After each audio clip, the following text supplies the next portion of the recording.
It's time for the Pro Wrestling Time Tunnel Podcast.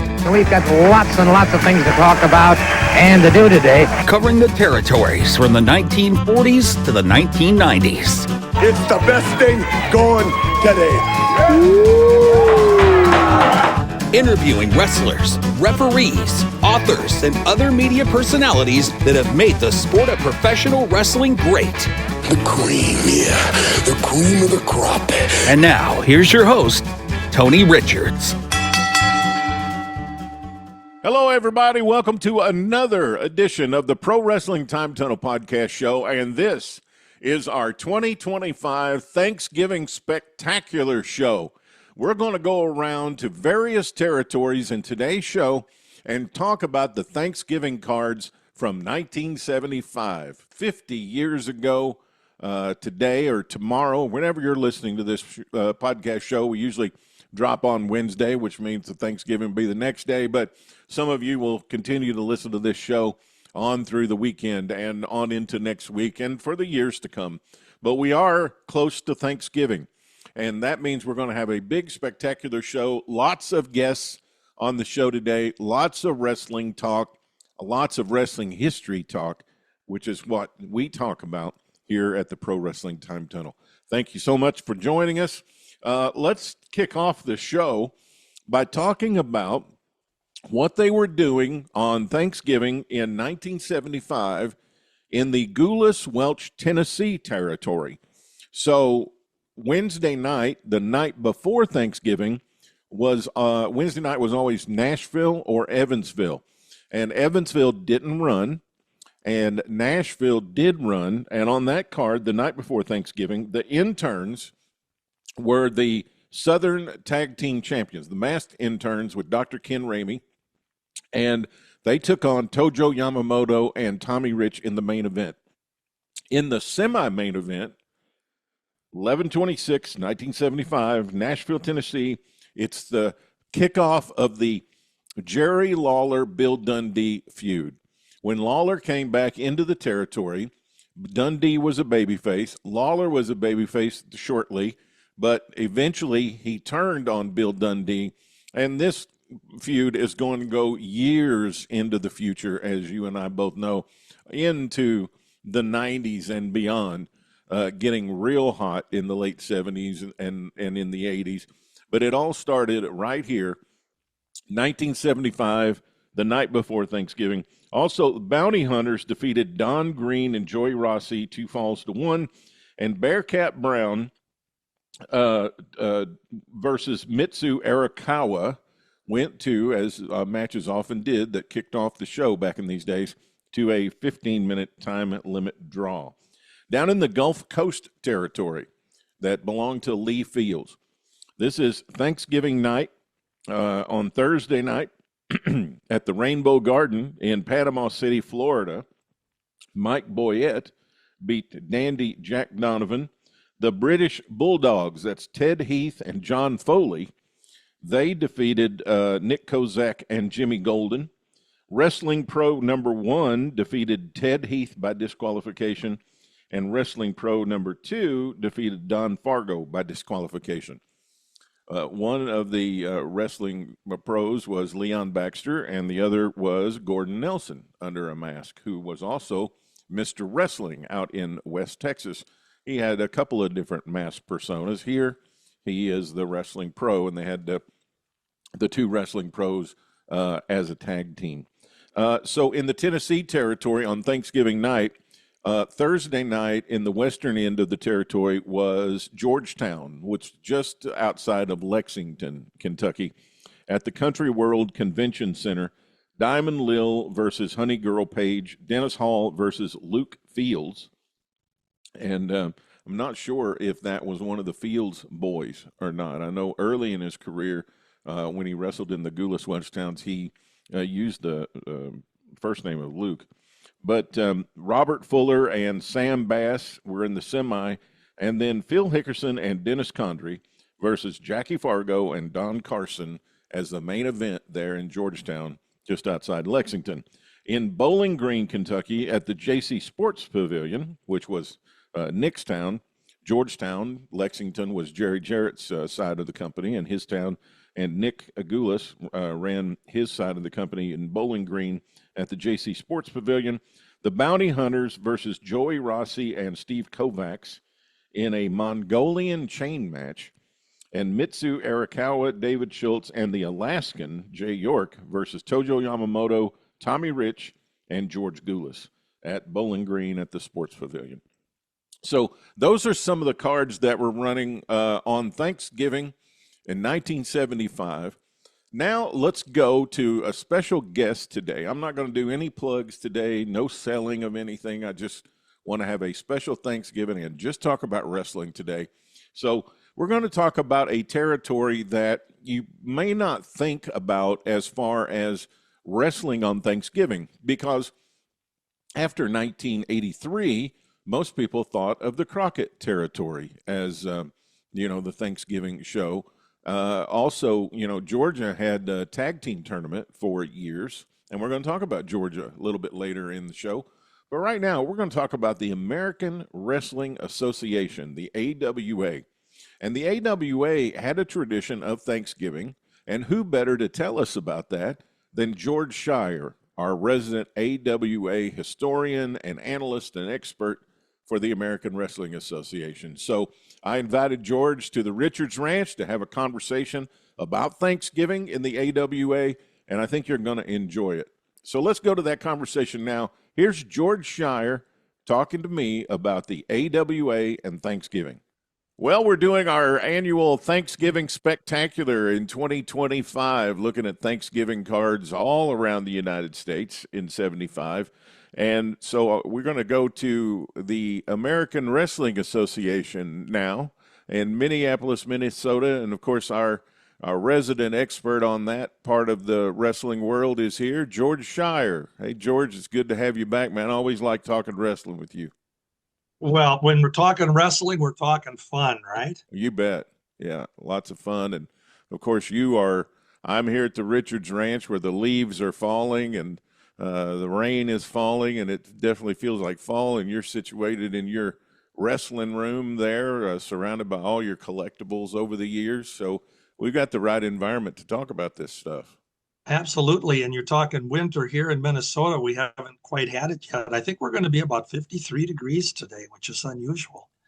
Normally by this time we've had 16 inches of snow. So this is good stuff. Yeah. So I know fans are familiar with Thanksgiving shows in the later part of the territory era, starting in the sort of the 1983. Crockett's had their first big Starrcade show, and Atlanta had a tag team tournament a lot of times in the early 80s. But I don't think fans are really that familiar with Thanksgiving as a tradition in wrestling throughout all of the territories. Tell me a little bit about what Thanksgiving was like in the AWA. Well, I think the AWA could almost have been the forerunner, Tony, because Minneapolis and St. Paul, which is Minneapolis, the home of the AWA, and usually it was tradition as far back as the very early 60s after Vern took over running the AWA or making the AWA in 1960. Usually either the day before or the day after, and more often than not on the actual day of Thanksgiving, the Minneapolis Wrestling Club, which was the parent company, they would run what they referred to as a Thanksgiving card. As it got into the 70s, it was really almost every Thanksgiving on Thursday evening, we had a wrestling card. And it used to be fun because our announcers in the day, and of course, originally it was Marty O'Neill, Marty would tell fans on the Saturday program, the Saturday wrestling program, he'd say, fans, this Thursday, Thanksgiving, you get done fighting with the family and you're tired of the football, run, don't walk down to the Minneapolis, or if it was St. Paul Auditorium, and you'll get to see the greatest wrestling in the world. And what was unique about that was Vern and Wally Carbo, they would hold a card that was kind of climatic of some of the recent feuds that were going on or the programs that had been taking place. Every once in a while, there'd be a wrestler or two that hadn't been a regular in the AWA brought in for that special night. And they used to throw in, and Marty would say, and for you kids, we've got the midgets. And of course, they were called midgets back then. I think today that's politically incorrect, but they were midgets. And we'd have a midget tag team match or something along those lines. And I never really knew if they drew crowd or not, or drew fans, but nonetheless, they were on the card as an added attraction. Sure. It added to the dimensions of the entertainment part of the card. Absolutely.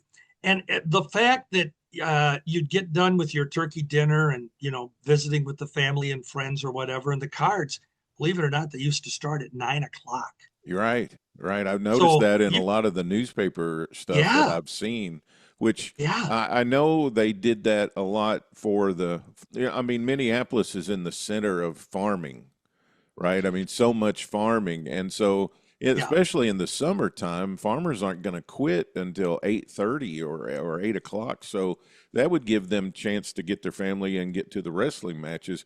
In the fall and winter, the 9 o'clock start seems a little late, though.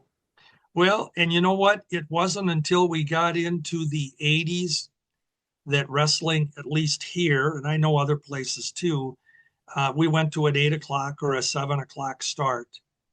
But traditionally, through the 50s, 60s, and well through the 70s, Minneapolis, St. Paul, and the rest of the AWA had 9 o'clock start. And the ironic thing about that is that if you're a wrestling fan, you know that 9 o'clock start means it's usually about 10 after or 20 after before they actually get to it. Sure. Because of all of the hoopla that's going on. And then you'd have a 2-hour card. Yeah. 2.5 hour card. But then once the card started, you built momentum.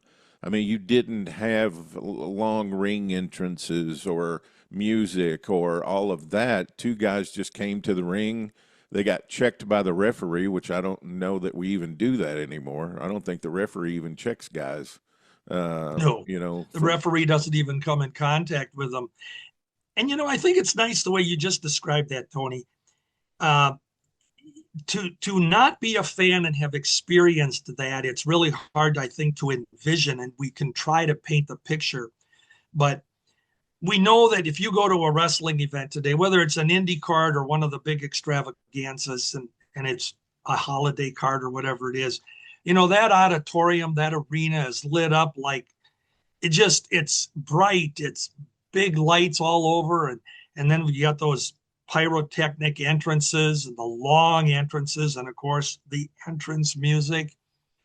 That's part of the show, and the fans today appreciate that and expect that, and that's fun for them. But in my day, like you said, I always referred to it as we had 4 lights and a ring. We had the ring, which I called the wrestler stage to work on, and above that ring you had 4 or 5 lights that were only on during the match. Right. And the rest of the auditorium was dark, and I mean really dark. Mm-hmm. So you just had the shadows going down from the lighting, but you couldn't see the audience other than the immediate front row. And when the wrestler made his entrance, you could only hear the crowd chirping in the background, getting louder and louder and louder as that wrestler, if it was the bad guy, the boos, or if it was the good guy, the cheers as he got closer to the ring. And they used to enter from opposite sides of the ring. Mm-hmm. So the bad guys came in one area, the good guys came in the other. And when they got to that lighted ring area, that's when the fun began. And they'd climb into the ring.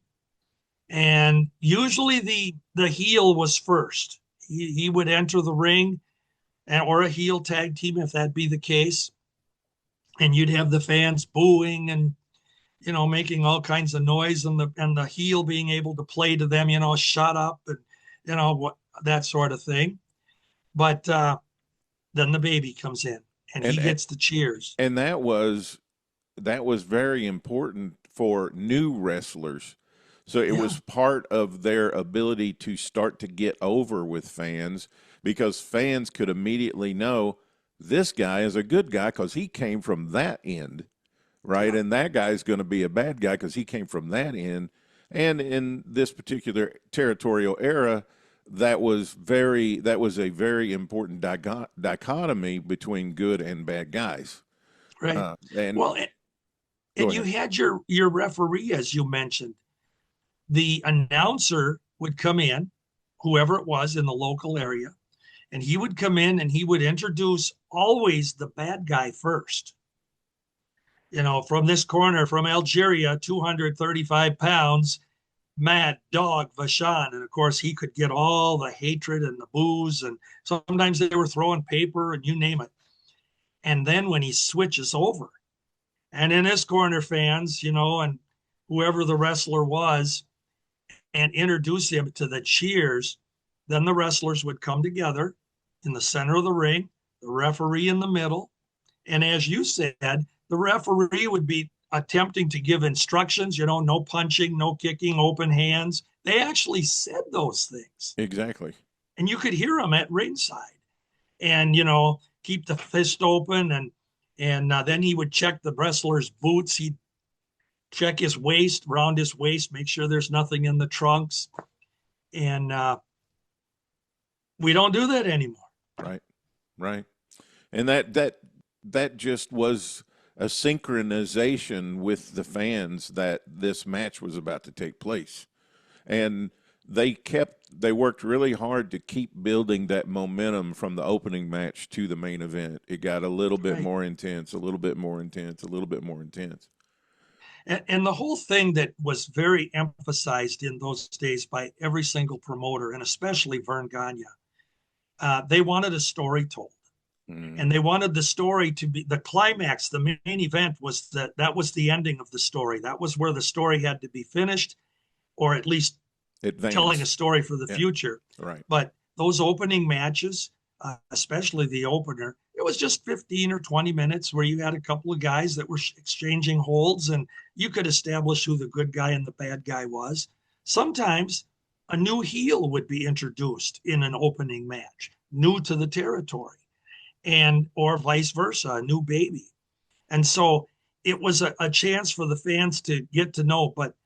And it was funny because you and we discussed this in a previous conversation. It was important for Vern Gagne, especially. He said, no wrestler, no match, no tag team will use the same thing in their match that will be used in a later match. Right. And because each one had to be different. And I know the reason I bring that up is because you and I had talked about just recently, a month ago, I went to one of our local little indie cards, and they do such a good job. The promotion is great. And, I always wish they thrive, would do well. And they had probably 3,000 people in this big gymnasium. But we had 10 matches, Tony, on the card, and all 10 matches. And I'm not teasing. I'm not trying to be mean or anything.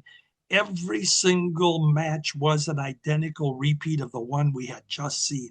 The same moves or lack thereof, all the high flying off the top ropes, through the ropes, throwing out of the ring, slamming one another 15 times, and they were all the same. That would have never happened in our era. Right. There was exchange of holds, there were rest holds, there were referees not seeing the hair pull or the choke by the villain, and just so much that told a story. And I don't know if anybody would understand that today if they did that at a wrestling card. They'd probably get booed. I don't know. Well, fans are probably wondering, well, how did that happen? Well, one way it happened was everybody watched everybody's match. Like the rest was, and that was because the arena was so dark, as you mentioned before. They could come out of the locker room over in the back and be in the back and see the ring and watch the matches. And they watched all the matches before their match and all the matches after their match. And they're thinking, okay, that guy's, held a headlock for a little bit. I'm not going to do that. I'm going to do an arm lock, or I'm going to do a leg lock, or I'm going to, hold him down or whatever. Or I probably can get a little bit of heat here because they haven't gotten any heat up until my match. And Right. they'd watch them and they'd make middle notes about that, and every guy was making sure that they were contributing to the entire show and the entire team because they were counting on each other to draw money. That's how they got paid. They weren't on Right. guarantees like today. They had to, No, they had to no. draw people, so they had to pay attention to make sure the show was as good as possible, not only for tonight, but for the next show, the next month or the next week. Right. Well, and the other thing about that, when you say that the wrestlers were in the back and they were watching the cards or the matches, the reason they did that too, Tony, was they wanted to learn. Right. They wanted to see what this baby face does to get over, or what is it, how does he interact with the crowd, or what works for him, and the same with the heels. The business stole a lot from one another. I mean, they wouldn't use the same stuff in the same territory, but these wrestlers, as they traveled around the country, and a lot of times they weren't only working one territory all the time, and so they were always trying to identify a character for themselves or a gimmick that would work. They'd see something they like and they could go somewhere else and use it, and sometimes they used it to expertise and other times it bombed, but it was a learning experience. And Vern, he used to urge his wrestlers, you watch, you pay attention, watch this match, watch what these two do, watch how well they work together. And that was important. And today, and again, I think this is good that we can compare today and yesterday. And I always want to do it respectfully, Oh, because sure. In a positive way. each era has their time, their product. Right. But I see so much of today's wrestlers where they literally will talk a match through in the locker room area. And they will say, well, okay, you're going to do this, and now you do your move, and then I want to get my spot in, and I'm going to come off the rope, and I sat there and I went, why? Because I know that back in the day, all of the guys that I admired, they didn't have to talk the match out in advance. They would sometimes do it during the match, whatever code or word they used to flip off the rope or catch this or that. But they really only knew what the finish was supposed to be, and they would work towards that finish. They knew they had to go 40 minutes. They had a finish to get to, but during the match before that finish, man, they entertained you. And they worked. It might have They not. worked. It might not have even been a detailed finish. It could have just been, all right, Tony, tonight you're going over with George. Yep, exactly. And then you'd have to figure out exactly how to do that. Right. And it was a Right. little bit on you to think, okay, well, George and I are going to work here for the next 6 weeks, so I need to work out a finish that isn't going to kill it. I don't want it to Right. be definitive because we need a rematch or we need Right. to come back with this, So they had to really be invested and think about these things, but not the entire 20 minutes or 30 minutes. Right. Well, and you take a guy like Cowboy Bill Watts, in my opinion, Bill Watts is right up there with the greatest promoters ever, as far as a mind for the business. People have good and bad things to say about his manner and his way of promoting, but Bill Watts was a genius. And he used to tell guys, Tony, he'd say, Tony, you're going to go over George, and you guys work out a finish in the match. Right. And if you need a finish, I'll give you a finish, but be creative, come up with something on your own. And he would say things like, and if you two pussies can't come up with a finish, then I'll give you the ending and you do this. Right. And this was Bill Watts. Yeah, exactly. But he wanted the guys to be creative, but he always had something in mind and he knew how he wanted to show. And Vern was that way too. Vern didn't strictly say, well, this is the finish of the match, unless it specifically had to deal with a rematch or something really important for an angle to continue. They'd want to have that finish prepared. Yeah. But literally for 20, 30, 40 minutes, whatever it was in the match, they just worked it out. And the thing was too, that it's a dead horse today, but we had 2 out of 3 fall matches. And I will tell you, there were stories that could be told to get to that third fall. That was the one that counted, if there was a third fall. Generally speaking, they wanted to keep the drama going, and you'd have a first fall winner and a second fall, and you have a baby and a heel wrestling each other. And if it was for the championship or whatever, if the champion was a heel, the babyface won the first fall. If the babyface was the champion, the heel won the first fall. That's the way you kept your audience engaged. And usually it wasn't always kosher if the bad guy won. There might have been that karate chop or that somehow the foreign object or whatever it was and the ref missed it or whatever it could be, but the story was what was important. 1975, Thanksgiving was on the 27th of November, and the crowd was 5,140 fans. Tell us a little bit about this building in Minneapolis, legendary building for wrestling. Well, that would have been the legendary Minneapolis Auditorium. Right. And I would want to point out that today, you know, fans are used to all of these big 30,000 seat arenas because they use them for hockey and basketball and football, etc. But in our day, we had usually in each city, they had an auditorium or an arena, they called it. But usually, Tony, they were about 10,000 maximum for a wrestling setup. Down here, down here in the South, they were 5,000 and 6,000.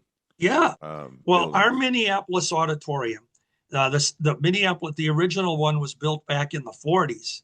They had a lot of renovations of it over the years, but for a wrestling sellout, if it were a capacity crowd, and according to the fire marshal, you know, how many could be in there, they could legitimately report 9,000 or 10,000, and it worked for wrestling.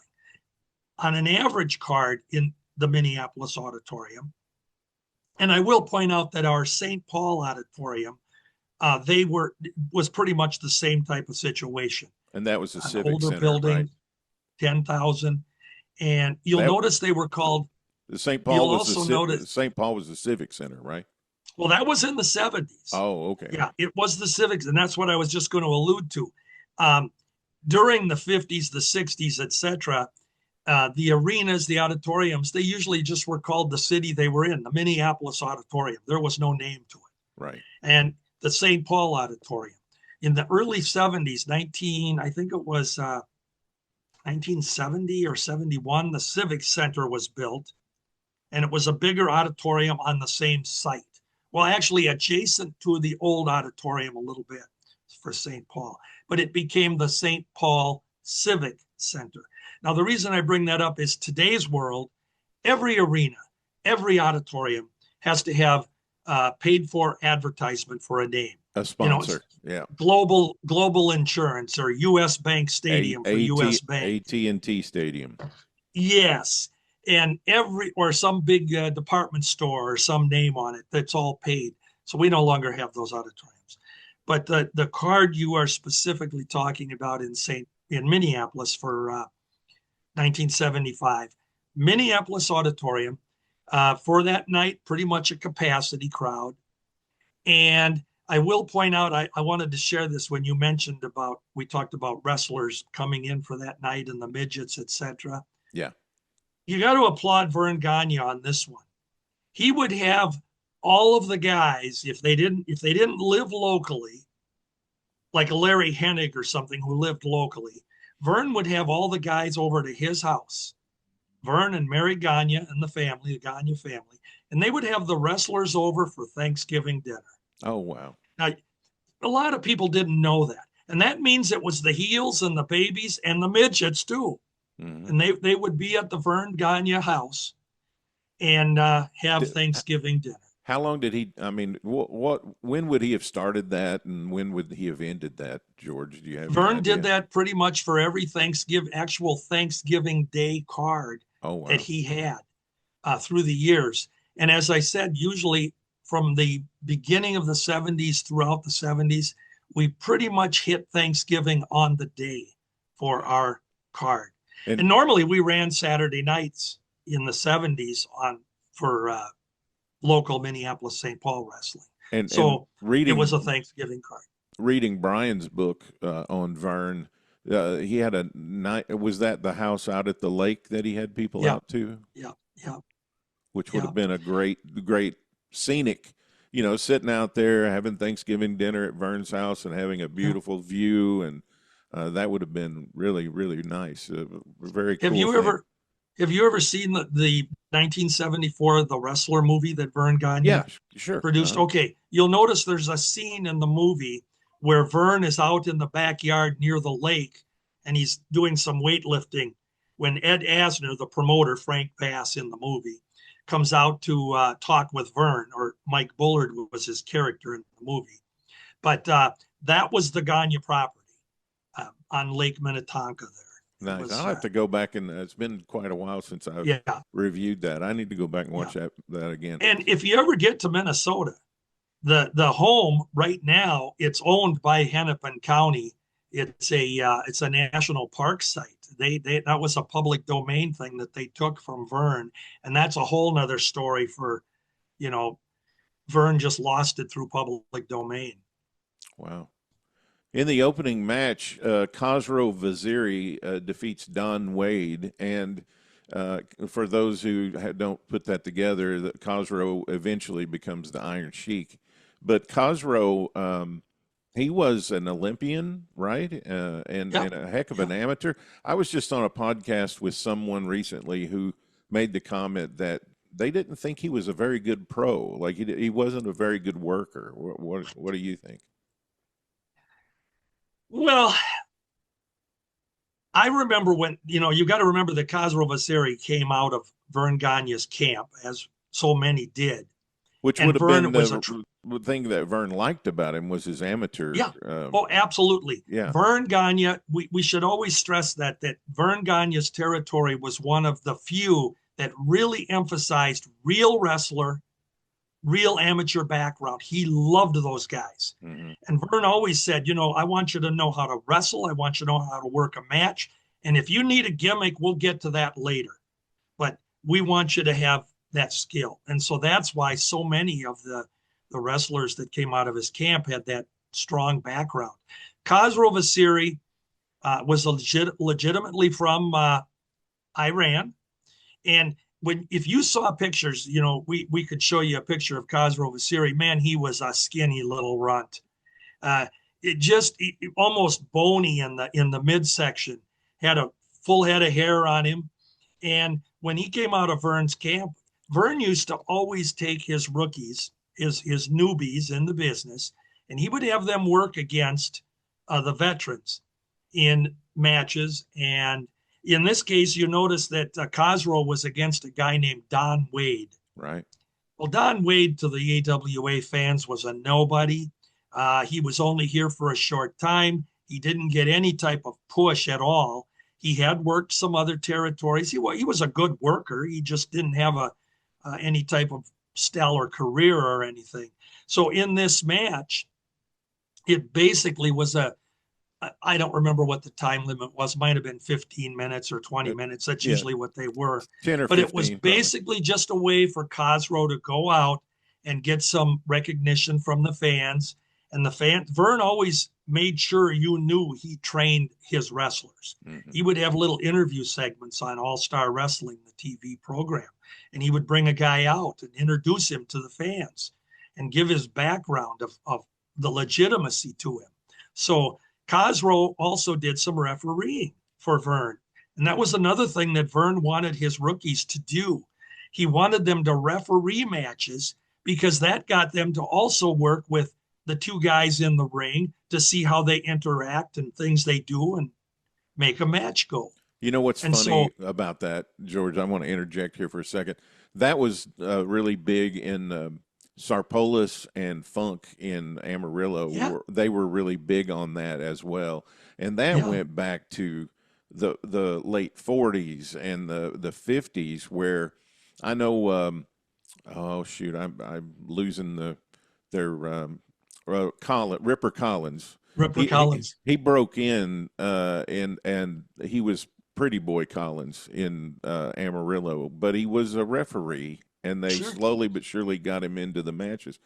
And this is one of those things that happens in every generation that we just don't maybe make note of. But by the 60s and early 70s, young wrestlers would get offended by being asked to referee.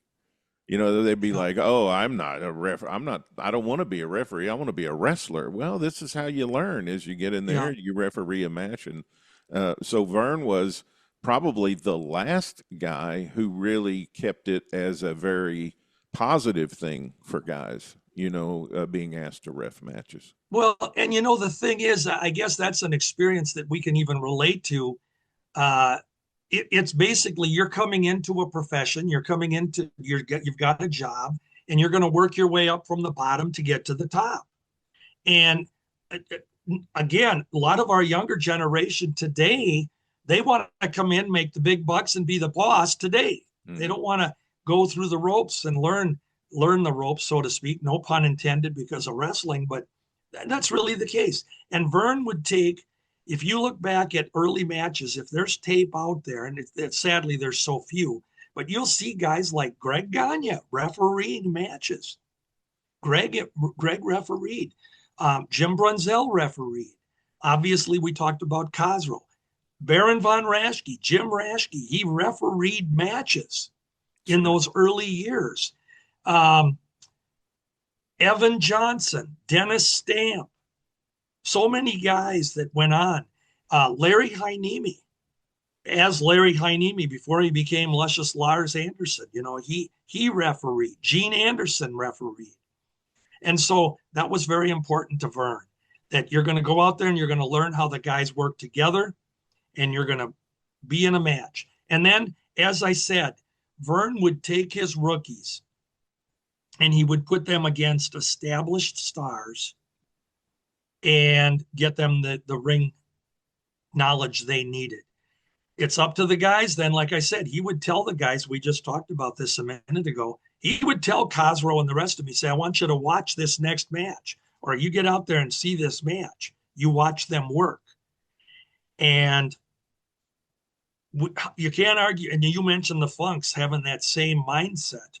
That was an old school mindset that worked for the business. Second match, I'm always interested in these guys that are they've been in other places during this time period. Bobby Duncombe had just come off of a large feud with Bruno in New York in the WWF, and he was working in Atlanta in Georgia Championship Wrestling. He's in here in the second match on the card, and he defeats a guy that spent quite a bit of time in West Texas as well, Bull Belinsky. Exactly. And when Bobby Duncombe came in, he was coming in allegedly being managed by Bobby Heenan.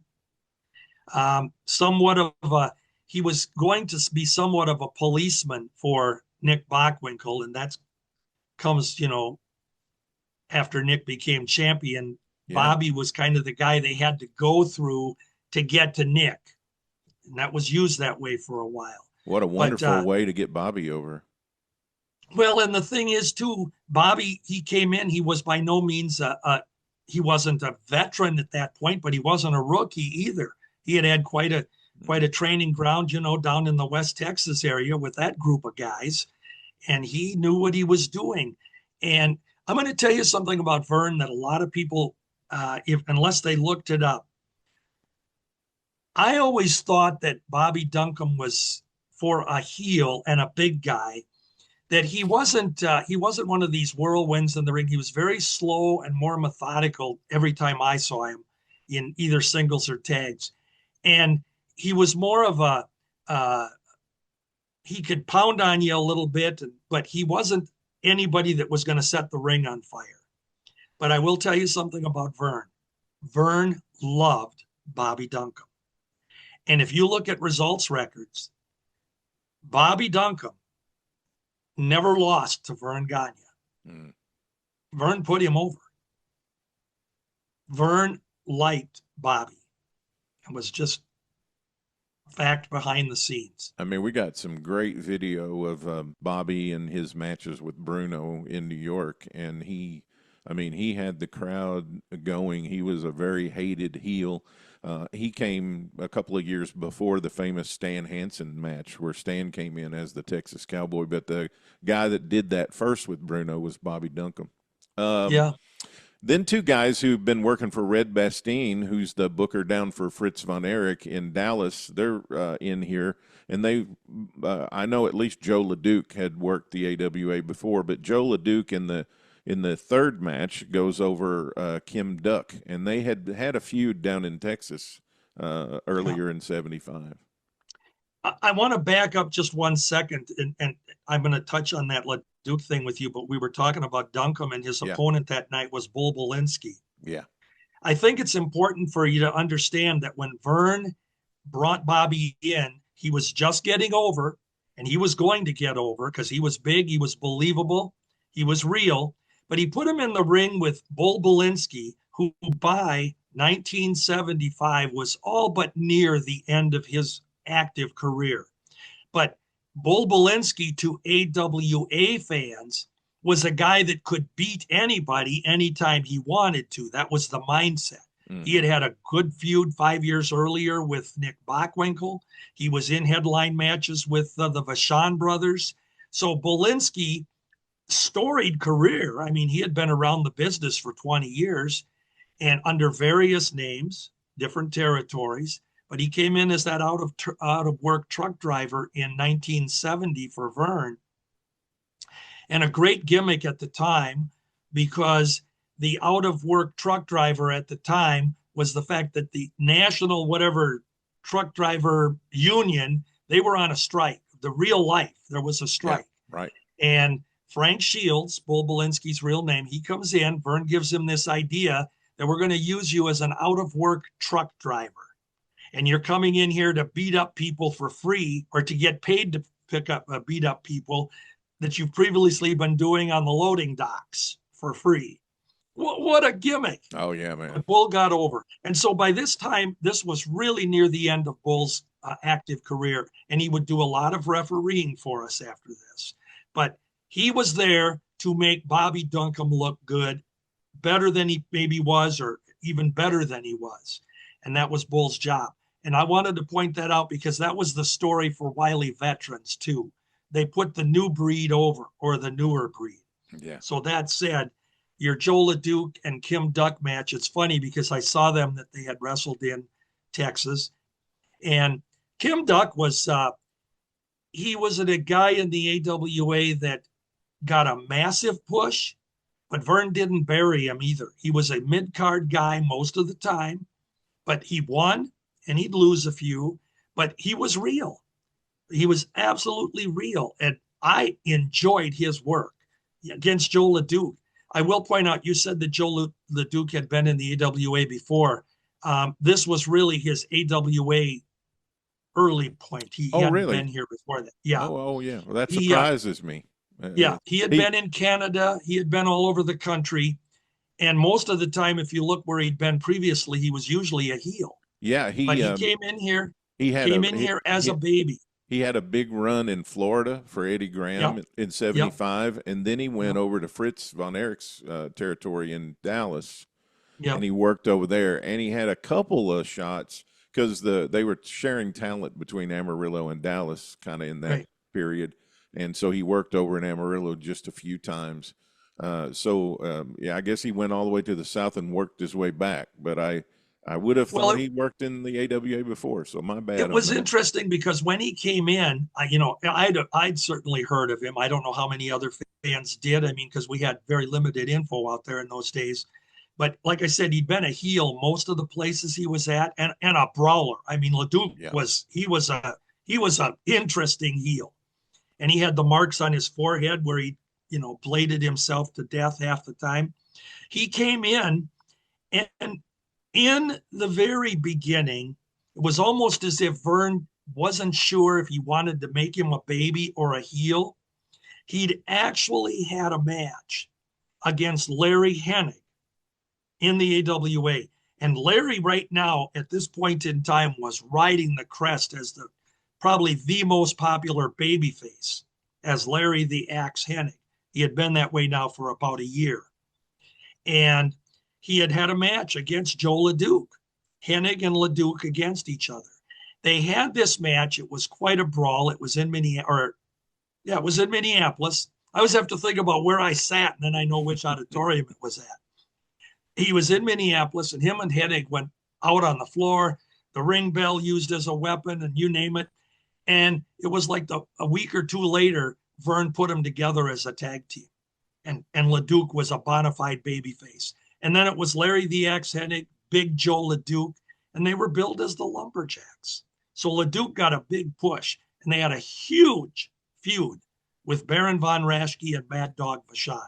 And Mad Dog and Leduc had worked many matches together over the years. What's interesting to me also on this card, and, probably because it was Thanksgiving at the time in 75, but there's 10 guys on the card and no tag team matches. So they're just working these singles matches, one right after another, that are getting a little bit. I mean, you can imagine in the second match, you got Bobby Duncombe and Bull Belinsky, which you described the participants there wonderfully. Then you go to Joe Leduc and Kim Duck. Now we get to the semi-main event, Pampiro Firpo defeating Baron von Raschke. You can just tell how the card is building, right? You can just feel that the competitiveness and the heat and the contact in the matches is probably getting more and more and more intense.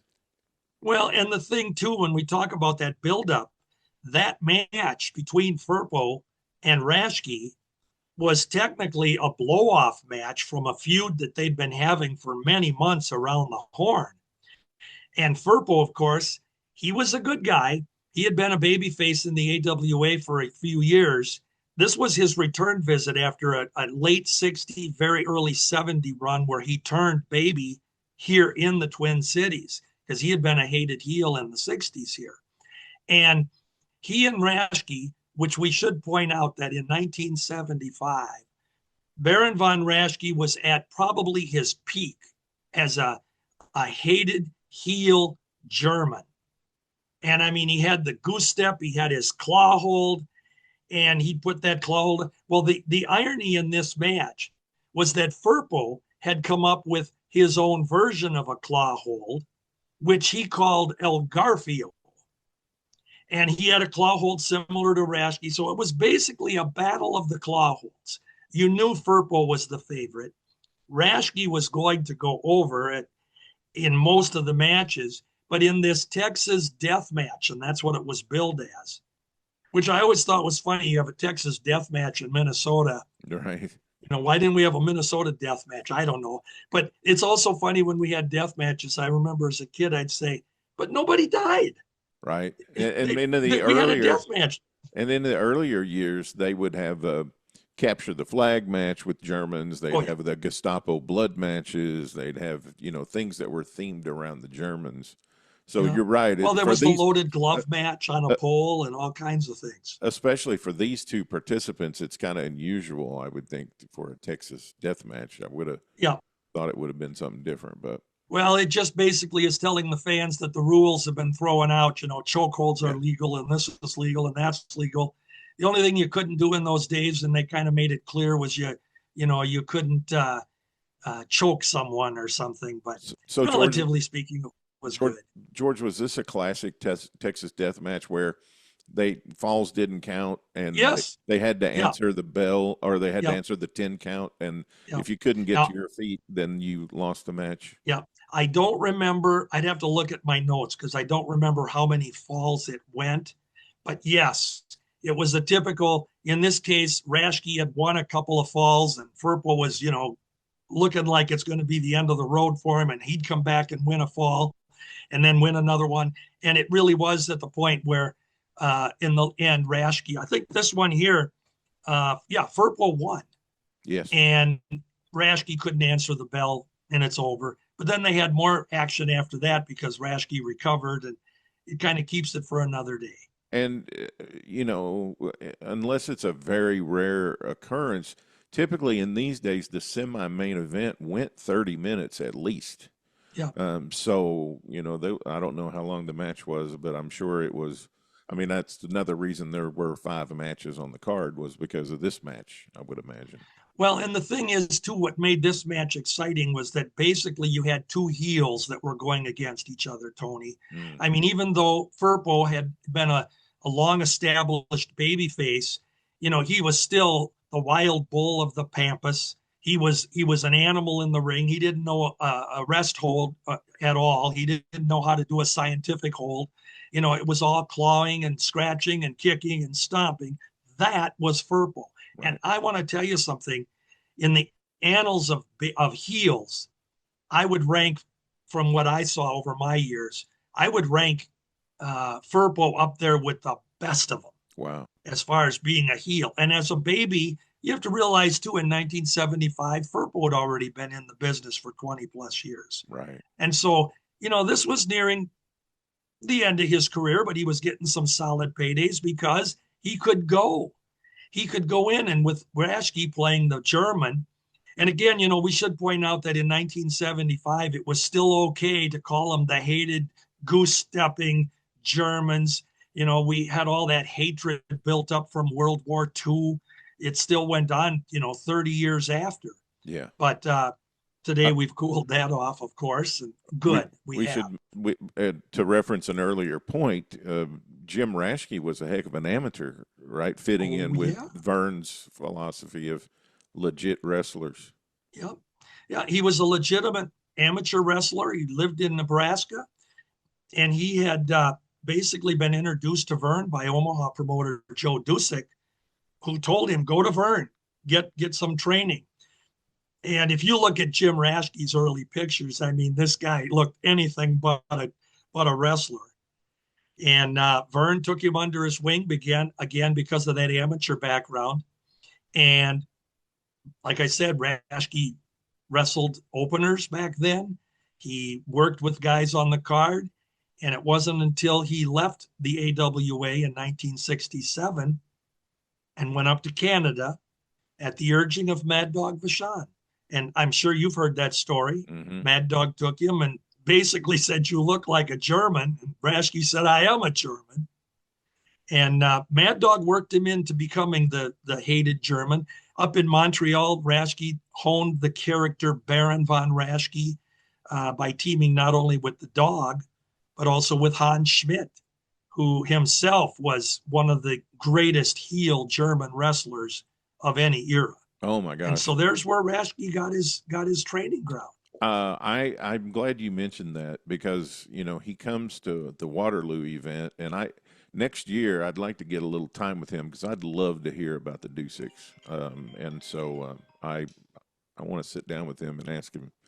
That whole Nebraska Omaha territory is fascinating to me. I will tell you that I was always fascinated with the Dusicks too. And I only talked to Joe Dusick one time, and it was with another person with me, and it was only about 4.5 minutes.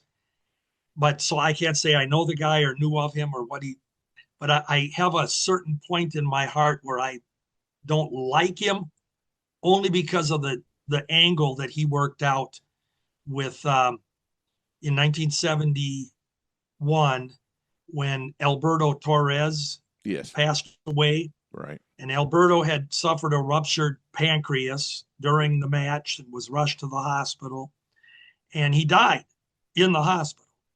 And Joe Dusick came out with the sick thing about he had Ox Baker and the Claw, a mask guy, Tom Andrews at the time, boasting that they had killed.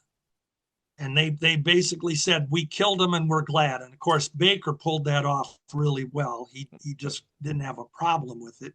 That affected Tom Andrews for the rest of his life.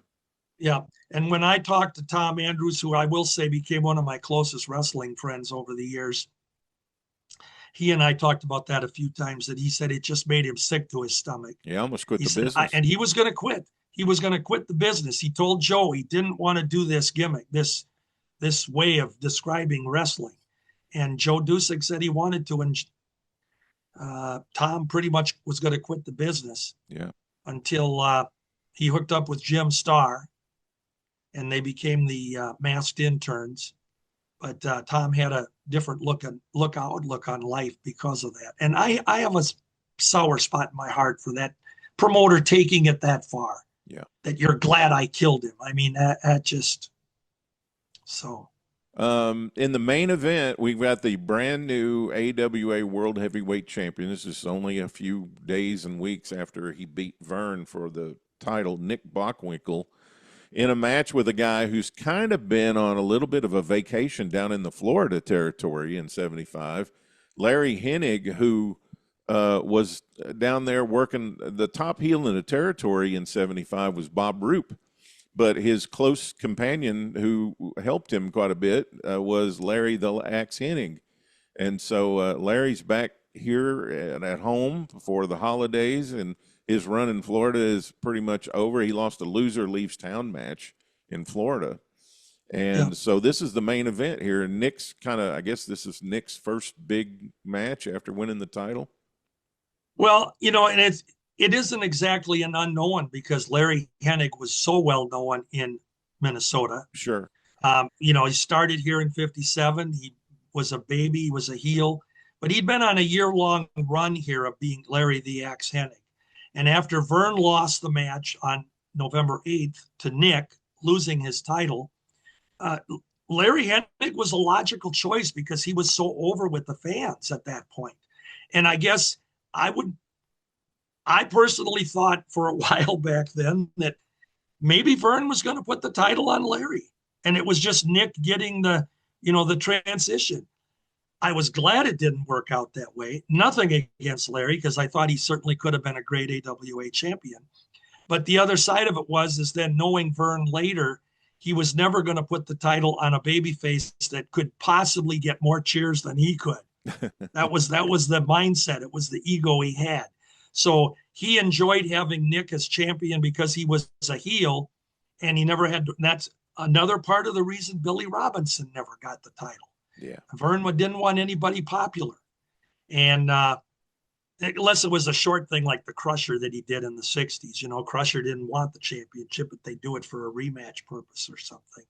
But yeah, this was a good match because Larry was so over, and every fan there believed that Nick's run was going to be short, and Larry was going to become the champion, which they'd all wanted him to be at that point in time.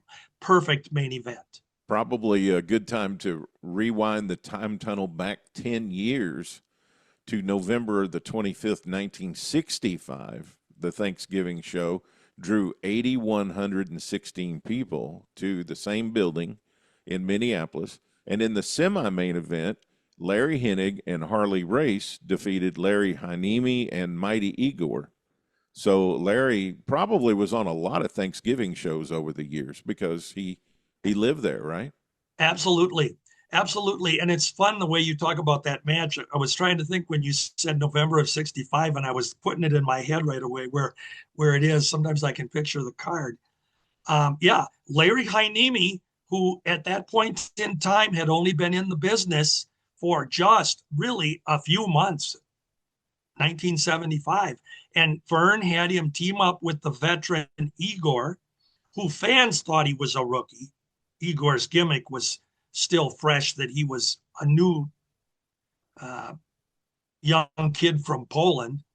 But teaming him up with Hynemi, and the whole objective was Larry Hynemi was going to get some ring work with two veterans at that point, like Hennig and Harley Race, and have a partner like Igor to get him over. There's another example of Vern doing that. And then the main event of that 1965 Thanksgiving card, the world champion Mad Dog Vachon defeated the Crusher by disqualification. And they had quite the feud in 1965. They traded the title a couple of times, right? They did. And the thing with the Crusher is that at that point in time in 1965, the Crusher had turned babyface in January of 65. When he came back at the urging of Dick the Bruiser, who had teamed with Hennig and Race a month earlier in a six-man match. And Hennig and Race turned on the Bruiser, who was a heel. And the Bruiser wanted revenge. He was going to find the Crusher, who had been missing in action for about 4 months because he had lost the loser leave town match to Vern. So that's how that all started out, with Crusher becoming a baby. he and Bruiser ended up taking the title from, or Hennig and Race ended up taking the title from Bruiser and Crusher. And Crusher was the hottest babyface at that point in time. And going forward, as much as it hurt him, Vern knew that Crusher sometimes was more popular than he was. Yeah. In 85, was the Thanksgiving show in St. Paul? Yes, Civic Center. Yeah. Drew 12,000 people in 1985 on the 28th of November. And the Road Warriors beat the Freebirds. We got Mongolian Stomper beating Kevin Kelly. We've got a 21-man winner gets $100,000 in a Chevrolet pickup battle royal. That's kind of interesting. Was that Scott Hall, the one that he won? Scott Hall. Scott Hall won the battle royal, the $100,000 and the new Chevy pickup. Yep, and it was a big deal. The Chevy pickup was on display at the Civic Center, and I want to point out that card too, because did you have the attendance figure for that one? 12,000. Okay, and that's about right when I think about it. So that would have been about 8,000 or 9,000 less than what the Civic Center had been pulling off over a course of a couple of years before this. But if you check the records, and I don't know what the exact date was, but WWF, which they were at the time, they had also run a Thanksgiving card, but not on the same night. And they came into town, and they also, if you check the attendance records, had about a 12,000 house. So in a couple day period, we drew 24,000 fans to two cards. But what I want to point out is that you mentioned the Stomper, the Road Warriors. Scott Hall was being pushed as kind of like the second coming. Vern wanted him to be the second coming of Hulk Hogan at that point. Yeah, he beat Boris Zukov in a match also on the card. Right. And the thing there is that the point I want to make is that Vern was still holding his own. Anytime Vince would come to town, they were going head to head with each other most months when Vince come to town. And Vince would run his cards out at the old Metropolitan Sports Center, which was where the old Minnesota North Star hockey team played. And for you fans that are aware of the Mall of America, that is where that building stands right now. The Mall of America is where the old Metropolitan Sports Center and the old Minnesota Twins Metropolitan Stadium ballpark. Wow. That's where the Mall of America is. There's a couple other things about that card I wanted to bring up too. Sure. Crusher Jerry Blackwell beat Michael Hayes. And in the opening match we have, and we talked about, even in the 1980s, it was still the formula. You go out, you work a really good match in the opening match, and a lot of times it would be a time limit draw. But it was Wild Bill Irwin and a young wrestler named Leon White in a time limit draw, which would later become Baby Bull, right? And then Baby Bull, Leon White, and then later on, of course, Big Van Vader. Right. Yeah. Yeah. And then and Bill Irwin. Yeah, go ahead. Bill Irwin was coming in too because he had been teamed up with Scott, his real life brother. Rare time when wrestlers really were brothers. And they were the Long Riders here. They had come off of a run in Texas wrestling together. I really liked the Long Riders. Masked Super Destroyers down in Texas. I really liked the Long Riders. I thought they were a great team. It was a great gimmick. It really was. And the only reason I think Vern brought them both back, we have to remember that Scott Irwin was trained by Vern Gagne back in 1975. He came out of the same camp that Ricky Steamboat came out of. And Jan Nelson, and that guy with a boombox that we don't want to talk about. Well, I was going to say, I hate to mention him, but he won the world light heavyweight title on this match, beating Steve Regal. Yeah. Well, we don't. I don't even give him any time, and we don't need to go into that. So he doesn't deserve it. Let me ask you this question though: Why was Vern looking to have a world light heavyweight title at that time? Exactly for the reason to get the boombox guy over. That was the whole Was the only that reason. was the whole thing. Okay, the fans know I really don't want to discuss him because as a person he is awful. Exactly. He deserves to be where he's in prison, folks, and he deserves to be there. But Buck Zumhoff, he was the one guy that Vern could never get other promoters to get serious about. And Vern tried to get him paydays. And true story, it was Bobby Heenan who went to Vern and he said, let me work with him. I'll take him. And you know, the feud that they had, Bobby would smash his boom boxes and the whole thing. But the only reason that light heavyweight title came up was to try to get him over. That was it.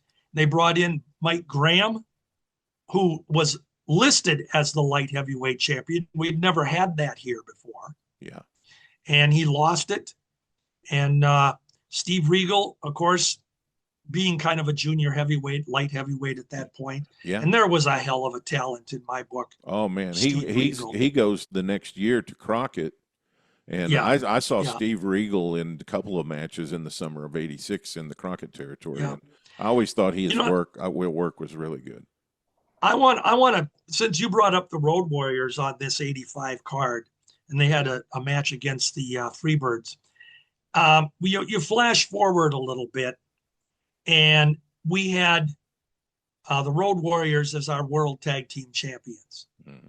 And I think I've always been a critic in believing that Vern made a serious mistake when he put the title on the Road Warriors. I agree. Only because who the hell's going to beat them? You got to get it off of them, right? Right. It's like why you didn't put it on Andre, you know? But I mean, the thing is that the Road Warriors in everybody's mind, they should be champions. But any champion, whether it's single or tag, I've always believed that the perfect formula is the fans have to believe they can be beat. And they just can't, they don't get beat because they get disqualified or this or that or the other thing. And in the case of the Road Warriors, they redefined tag team wrestling. They had a different approach to it. They came in and just beat the crap out of whoever it was. They didn't care. And Vern putting the title on them, I always thought was a mistake. So here's where Vern, I think, did, and I've said this before, but I think it bears repeating. To me, it was one of the most genius promoting moves I've ever witnessed. He had the unlikely team of gorgeous Jimmy Garvin and Mr. Electricity, Steve Regal, beat the Road Warriors for the title. But it became believable because the three Freebirds had interfered in the match. And it ended up being that basically the Warriors were beaten by 5 guys. Right. And to me, that was genius because Vern figured out a way to make them vulnerable. And then it was believable too. And they were on their way out too. So they they were. That was true. They were on their way out, and it was the only way that they were never going to just lose to 2 guys. Animal and Hawk wouldn't have done that. And that's another. But you have a really good, believable finish to get the titles off of them, and then they disappear for Right. I think they came back. We had the Pro Wrestling USA stuff and all that, and they had Wrestle Rock. Yeah. They were on Wrestle Rock.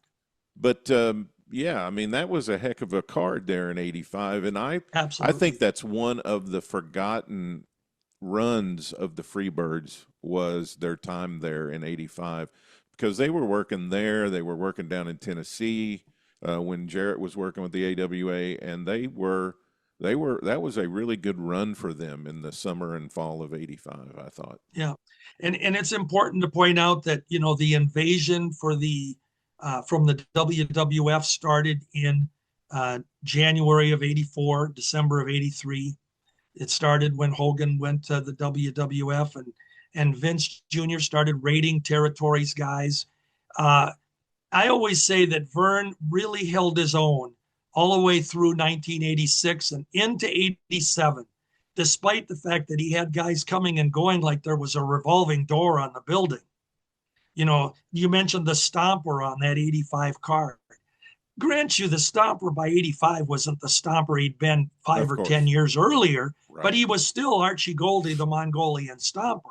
And he had the Sheik, Adnan Casey, as his manager. And so he was over like hotcakes. Mm-hmm. And whether he was there a short time or whatever it was, Vern was still drawing. And I point this out to folks, and you can look it up. It's fact. Vince would be coming in and running opposition to Vern for about 2 or 3 years there, from 84 to 87. And every time he did, Vern, in a lot of cases, outdrew him, even though Vince was presenting some of our guys on his cards. Of course, that was the reason he wanted them, right? And he was outdrawing them, or they were at least holding their own and drawing close to equal. And so Vince never beat Vern as badly as people want to say. And then, of course, later on, by the 1988 and stuff, it got very ugly and sad. Yeah. And well, it got to the point where Vern didn't have an auditorium anymore. He didn't have TV anymore. And that was all due to Vince as well. So, well, I think that's a pretty fantastic look at the Thanksgiving cards in 75, 65, and 85. George, I appreciate your time here today. And I want to wish you and your wonderful wife and your great family a wonderful and pleasant Thanksgiving holiday. So thanks for coming on. Absolutely, Tony, and my wishes to you and your mom and your family. Thank you. You know, it's one thing we always have to remember. We have a lot to be thankful for, despite all the woes and troubles in our world. And we got to stop and smell the roses, as Mac Davis sang, and give thanks for our families and our love. And the great country we live in. Absolutely. We do live in a great country. You bet. And thank you so much. God bless you, sir. Yep. It'll be me and my mom, my brother, and my niece and nephew, and there'll be about 7 or 8 of us. And my mom, God bless her, she doesn't know how to cook for 7. She only knows how to cook for 700. So I'll be down to your place for some turkey. How's that? We'll have Thanksgiving food through the weekend. You know, so. That's what's better than leftovers. I got nothing, man. Man! Next day, warm up some dressing and a turkey sandwich and some football. That's almost as close to heaven as you can get. Yeah. Well, happy Thanksgiving, George. Bless you, sir. Thank you again. Well, did you enjoy that with George Schire? Learned a lot of things about Thanksgiving in the AWA that maybe you didn't know. We covered 1975 in depth. We also touched on the 1965 Thanksgiving card and also the 1985 Thanksgiving card. Wasn't that a cool moment when George remembered about Scott Hall on the Thanksgiving show? George Schire, just always wonderful to have him on the program. Okay, let's talk about – sorry, I've got this cold and rainy and wet weather. I've got a little frog in my throat. Let's go out west to Amarillo, Texas at the Sports Arena, Thanksgiving night, Amarillo, Texas. And I'll just remind you, we've got a full Amarillo show coming up on the Time Tunnel. But I'll remind you that the week before, the Thursday night before Thanksgiving, Terry Funk lost the NWA International title to the Masked Super Destroyer, which under the hood was Art Nelson, who was coming in to be the new booker in the West Texas territory and to work on top as their new masked heel. And they knew Terry was going to be winning the NWA World title in a few weeks. And Terry was doing this during this time. He was going around creating the situation for him to come back as the NWA champion and be in that territory and draw money. For example, in St. Louis, the last card of the year before he won the title, Terry won the Battle Royal in the main event, which put him over as the big #1 wrestler in St. Louis. And, of course, he's going to come back, and I'm sure they did an angle at the end of the Battle Royal setting up his opponent coming up at the first of the year when Terry comes back with the title. In Greensboro, Terry lost the U.S. title, and, well, we're going to get to that. But they're going to set up Terry in Greensboro. In Amarillo, he lost the title of the Super Destroyer, so he will have an opponent ready-made for him when he comes back with the world title, which will be the Super Destroyer under a mask. And the Super Destroyer won that title by Terry submitting and giving up and not being able to answer the bell after the devastating bear hug in Lubbock from Frank Goodish. And Terry's back was injured going into the match, of course. Babyface had a disadvantage, and the Super Destroyer was cranking down on the bear hug, and Terry couldn't take it anymore. Referee raised his arm, and it fell, and he raised his arm, and it fell, and he raised his arm, and on the third time it fell, and he called for the bell, gave the title to the Super Destroyer. So the next week on Thanksgiving, Angelo and Lanny Poffo beat Randy Brewer and Dan Burdick. Randy Tyler defeated Jim Pride in 2 minutes and 11 seconds. Jim Pride is Randy Poffo, who would later become Randy Savage. And here he is in the second match on the card in a really short 2-minute match, putting Randy Tyler over, who's a wily veteran. Sputnik Monroe beat Joe Pilardi, who was a wrestler they were breaking in and trying to get started out there, who never really hung around or stuck around for very long. Ricky Romero defeated Hank James from the Detroit territory. The Super Destroyer and Frank Goodish as a tag team defeated Scott Casey and Lord Alfred Hayes, and that match went almost 20 minutes. Super match. Billy Robinson, this was a fantastic match, 25 minutes long. Billy Robinson versus Dory Funk Jr. went to a double countout. What a fabulous technical match that probably was. And then in the main event, a 16-man pole battle royal, Scott Casey won the 16-man pole battle royal and the $5,000 kayfabe prize in that main event. And they gave away 10 turkeys, and one of those turkeys had the special green dressing. And so that was quite a treat for the fans there. The box office opened that afternoon at 4 o'clock with the regular ticket prices for Thanksgiving. And I'm sure they drew a pretty good amount there at the sports arena on Thanksgiving. Now, let's talk about the Crockett territory.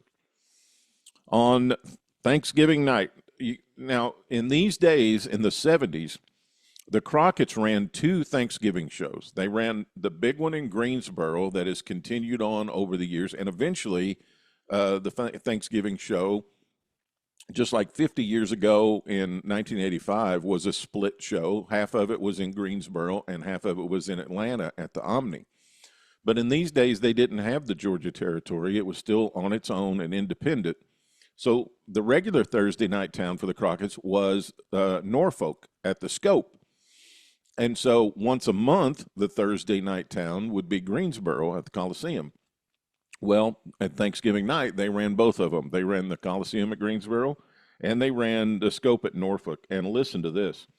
At Norfolk, at the Scope, that seats about 10,250 for wrestling and about 13,800 for concerts, and they sold it out. Joe Turner beat Don Serrano. Don Kernodle beat Joe Soto. Tony Atlas beat Crusher Jerry Blackwell. Tony Rocco and Roberto Soto beat Bill Howard and Larry Sharp. Danny Miller and Johnny Weaver defeated Michael Dubois and Steve Strong. Andre the Giant, Rufus R. Jones, and Ken Patera beat Gene Anderson, Ole Anderson, and superstar Billy Graham in the main event. That was a great card in Norfolk. In Greensboro, they sold out 12,102 people at the Coliseum. Klondike Bill beat George Harris. That's George the Blimp Harris. Bill White beat Pepe Lopez. Angelo Mosca defeated the Avenger. Swede Hansen and Larry Zbyszko beat the Spoiler tag team, not Don Jardine, but the two Spoilers, Spoiler 1 and 2, that came in after Don Jardine left as the Super Destroyer. Tiger Conway Jr. and Steve Kern, who were being pushed as young baby faces as a tag team, beat the Professor Boris Malenko and the Missouri Mauler Larry Hamilton. Black Jack Mulligan versus Mr. Wrestling went to a no contest. Paul Jones defeated Terry Funk to win the United States heavyweight title. And this is what I was talking about. Terry is setting up for future main events when he comes back with the NWA World title. Paul Jones is now going to be the U.S. champion and has beaten Terry Funk for it. It's a natural program when Terry comes back to the Carolinas. And they are doing a masterful job setting Terry up to be the world champion and putting the money drawing programs in place for him when he comes back through all the territories. And in the main event, Jack Briscoe, who is the NWA World Heavyweight Champion, is defending that title against Wahoo McDaniel. And Wahoo beat Jack that night, but it was by countout in a no disqualification match. So it was a title match, no DQ, but countouts are finishes. And so Jack got counted out of the ring. He couldn't get back in to answer the referee count, a 10 count, and Wahoo walks away the winner, but without the title. And a fantastic card, drawing over 12,000 people to the Greensboro Coliseum. Just amazing. And what a great Thanksgiving, either in Norfolk, Greensboro, or Amarillo. These were the days, folks. These were the days. I hope you're enjoying your Thanksgiving holiday already, or during it, or whenever you're listening to this podcast and visiting with your family and friends. That's what it's all about. And what a great time it was back in these days, because we would have dinner together, lunch together, and maybe take a little nap, watch a little football, and then go to something outside the house, get out of the house and go do something. And wrestling was something to go do in these days, as you can tell from all these wrestling cards that took place on Thanksgiving 75. Okay, let's get to our next segment, and we're going to talk about Thanksgiving in Florida, in the Florida territory. We're going to talk about the Kansas City territory, and we're going to talk about Atlanta and the Georgia territory. So Memorial Hall in Kansas City, Miami Beach Convention Center in Florida, and the Omni in Atlanta. Jerry Oates, Bobby Simmons, and Mike George all came by the Richards Ranch by phone so that we could talk about all these great towns and territories on Thanksgiving in 1975. Our conversation went all around the horn and talked about everything. A couple of years before, a couple of years after. We talked about referees. We talked about bookers. We talked about a lot of great stuff, and it's a great conversation. Let's go to that conversation about Thanksgiving in 1975 with Bobby, Jerry, and Mike right now. Well, we're doing our big Thanksgiving spectacular here on the Pro Wrestling Time Tunnel, and I'm joined tonight with three guys who have lots of Thanksgiving wrestling experience. I'm going to introduce each one of them. First of all, Jerry Oates, who was working in the Kansas City territory during Thanksgiving 1975. Jerry, how you tonight, man? I'm doing great. Also tonight, Mike George, who's got a heck of a story about Thanksgiving 1975. He had been working since the summer in the Florida territory, down in the Eddie Graham territory. Mike, thanks for joining us tonight. Thank you very much. And then also tonight, Bobby Simmons, who's on our show on a regular basis, talking about the Georgia territory. He had just come back to the NWA office in 75 and was refereeing his first Thanksgiving show for them in 1975. Bobby, welcome to the show. Thanks, man. I'm glad to be back with you tonight, Tony.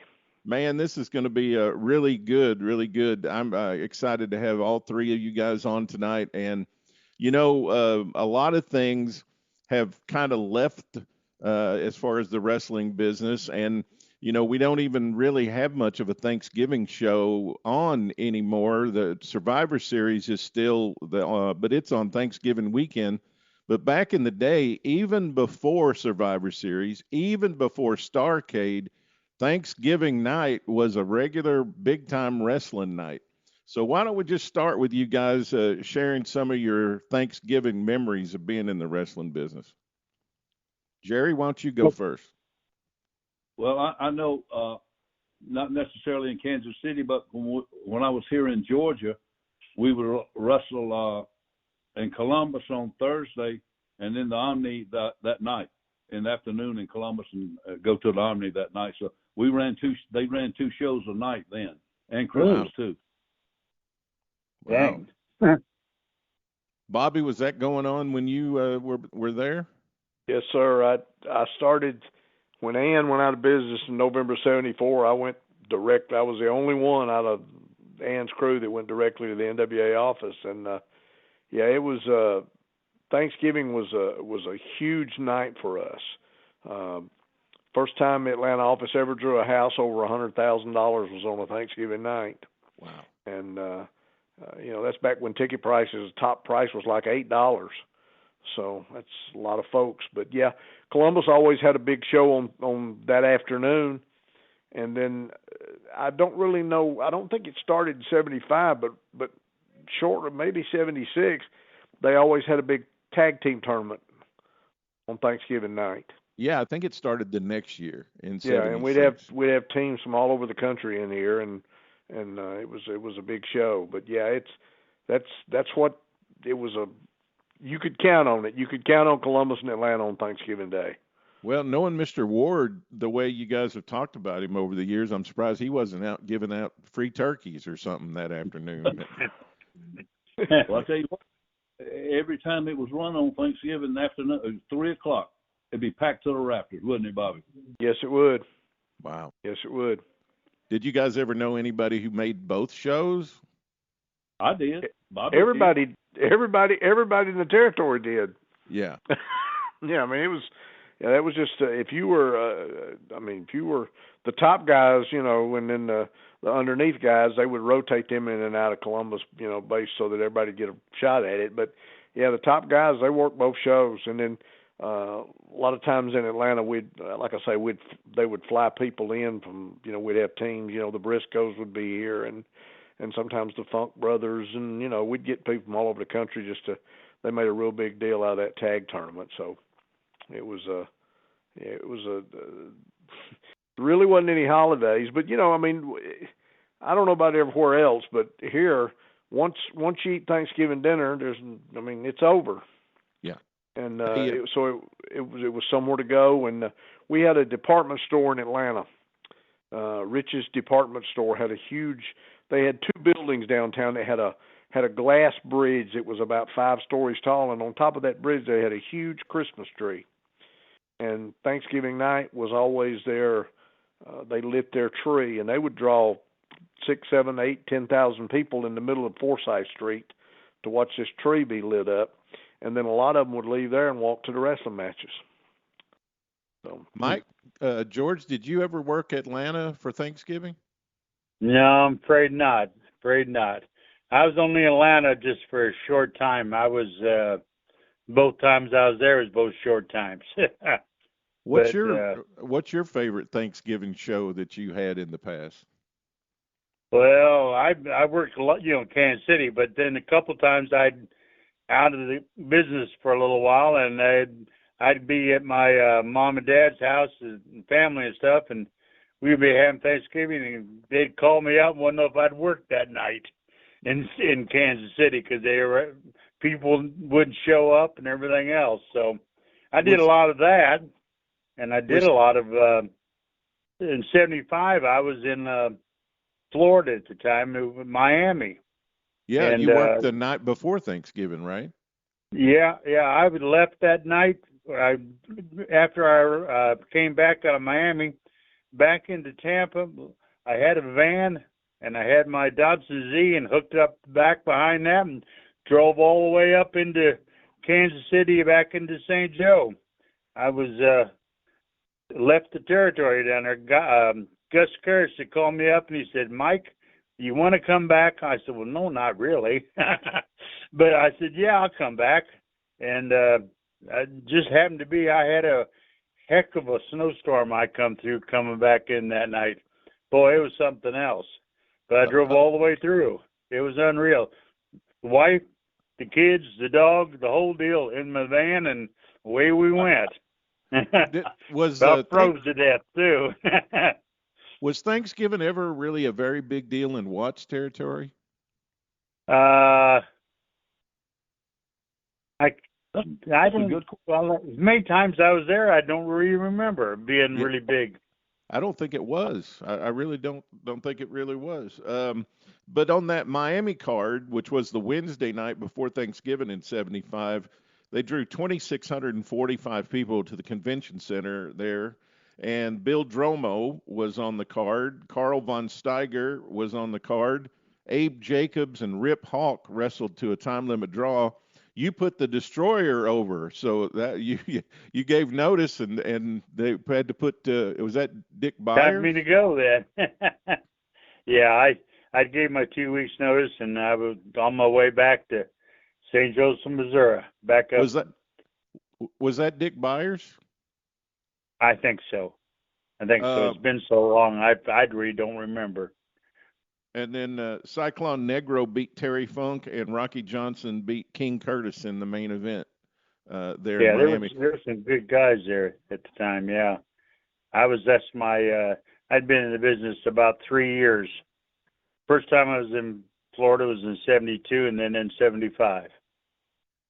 Yeah, 75 was probably my best time, but then I came up for Gus, and I should have stayed down there, but I didn't. Were you That's when there? Harley was the booker then at the time. Right. Yeah, you went down there in the summertime. Yeah. Jerry, in Kansas City, were you on the 74 card also? Yeah, I was out there in 74. Were you and Mike on that card together? I need to look that up. Was you there, Mike? I think I was in Louisiana at the time. No, wait a minute. I was there when I was out there in Louisiana. I came down and you were already there in Louisiana when I came down there. Yeah. Yeah, go ahead, Mike. Yeah, I'm trying to remember. I had so many different times. I went different places. That one time we were both together out there in Portland, Oregon. Yep. And then you left first, and I gave my notice, and dang! All of a sudden we ended up back down in Oklahoma. I did. But I was out of Oklahoma then. You were out of there? Yeah, I went back to Oklahoma again. I don't know why. I was going back and forth. I wasn't permanent. I'd go like 4 days a week and come back home. 4 days out there. 3 back. Yeah. That's when we were together, wrestled each other in Lake Charles. Yeah. You about beat me half to death. Yeah. So on Thanksgiving night, 1974, of course, Kansas City was a Thursday night town, so Thanksgiving always fell on Kansas City night. But Jerry Oates and Mike George beat Frenchie Martin and Lord Alfred Hayes. My God. Frenchie Martin, what a character. I hadn't heard that. Both of them were though, really. Oh, but yeah. Frenchie. I love Hayes. Yeah, I remember watching Frenchie have a match with the chair, and the chair won. I can believe that. It was great. He attacked the chair, and all of a sudden the chair got him, and it hit him in the head, and boom, down he went. All kinds. He was unreal, Frenchie. And the chair won. It was great. I laughed at that, and it was worth watching. And your brother Ted, on that same 74 card, Jerry, your brother had to work with Dr. Ken Ramey. You're kidding. Mm-mm. Remember Ken Ramey? Yeah, I don't remember that one. Yeah. Yeah. So Jerry, was Thanksgiving big in wrestling when you were a kid growing up? No. Not that I remember. I don't know when they actually started that. Do you, Bobby? It's when Barnett came in here. Yeah, it was gone. Yeah, it was. We would not. I don't even remember. As a kid, I started going to matches when I was 8 here in Atlanta, and I don't ever remember anything special. I know if Christmas fell on a Friday, they would run the auditorium on Friday night. They'd have matches, but I don't ever remember anything special. And then, of course, when the Omni was built and you had the bigger venue and it just, there was a lot of things changed. But when Barnett got here, I think he was kind of behind the holiday cards. I know Crockett's. They started, I think, in 1970, maybe even back in the 60s. But I wasn't sure when the Atlanta tradition started. But it started with Barnett, huh? I'm pretty sure it was when Jim came in here because, yeah, it was. He probably copied that from St. Louis too, though. Yeah. Because Kansas City was always big on Thursday. It was anytime Christmas or Thanksgiving came on, we always had big shows on those days. Always. On that 75 card in Kansas City, Jerry, you drew almost 1,500 people. Akio Sato beat Frank Diamond. Gene Antone beat Sandy Parker. Benny Ramirez beat Prince Tapu, the Samoan. Betty Nikolai beat Sharon Brooks. Ray Candy beat Tank Patton. Big John and Ed Wiskowski versus Pat O'Connor and Daddy Little Bear went to a 30-minute time limit draw. And then you and your brother beat Dutch Mantell and Ron Bass. In 75 on Thanksgiving. Yep. And then in the main event, there was a 14-man battle royal, and Ray Candy went over in the battle royal. Yeah, Geigel loved those battle royals. What do you remember about Dutch? What do you remember about Dutch Mantell and Ron Bass? That was kind of a team there, right? Yeah, my brother had great matches with Dutch because they had, when Gunkel was running, that's where they both really learned what to do in the ring, and they had great matches. I mean, they wrestled every night, everywhere, all over the state for like 2 years.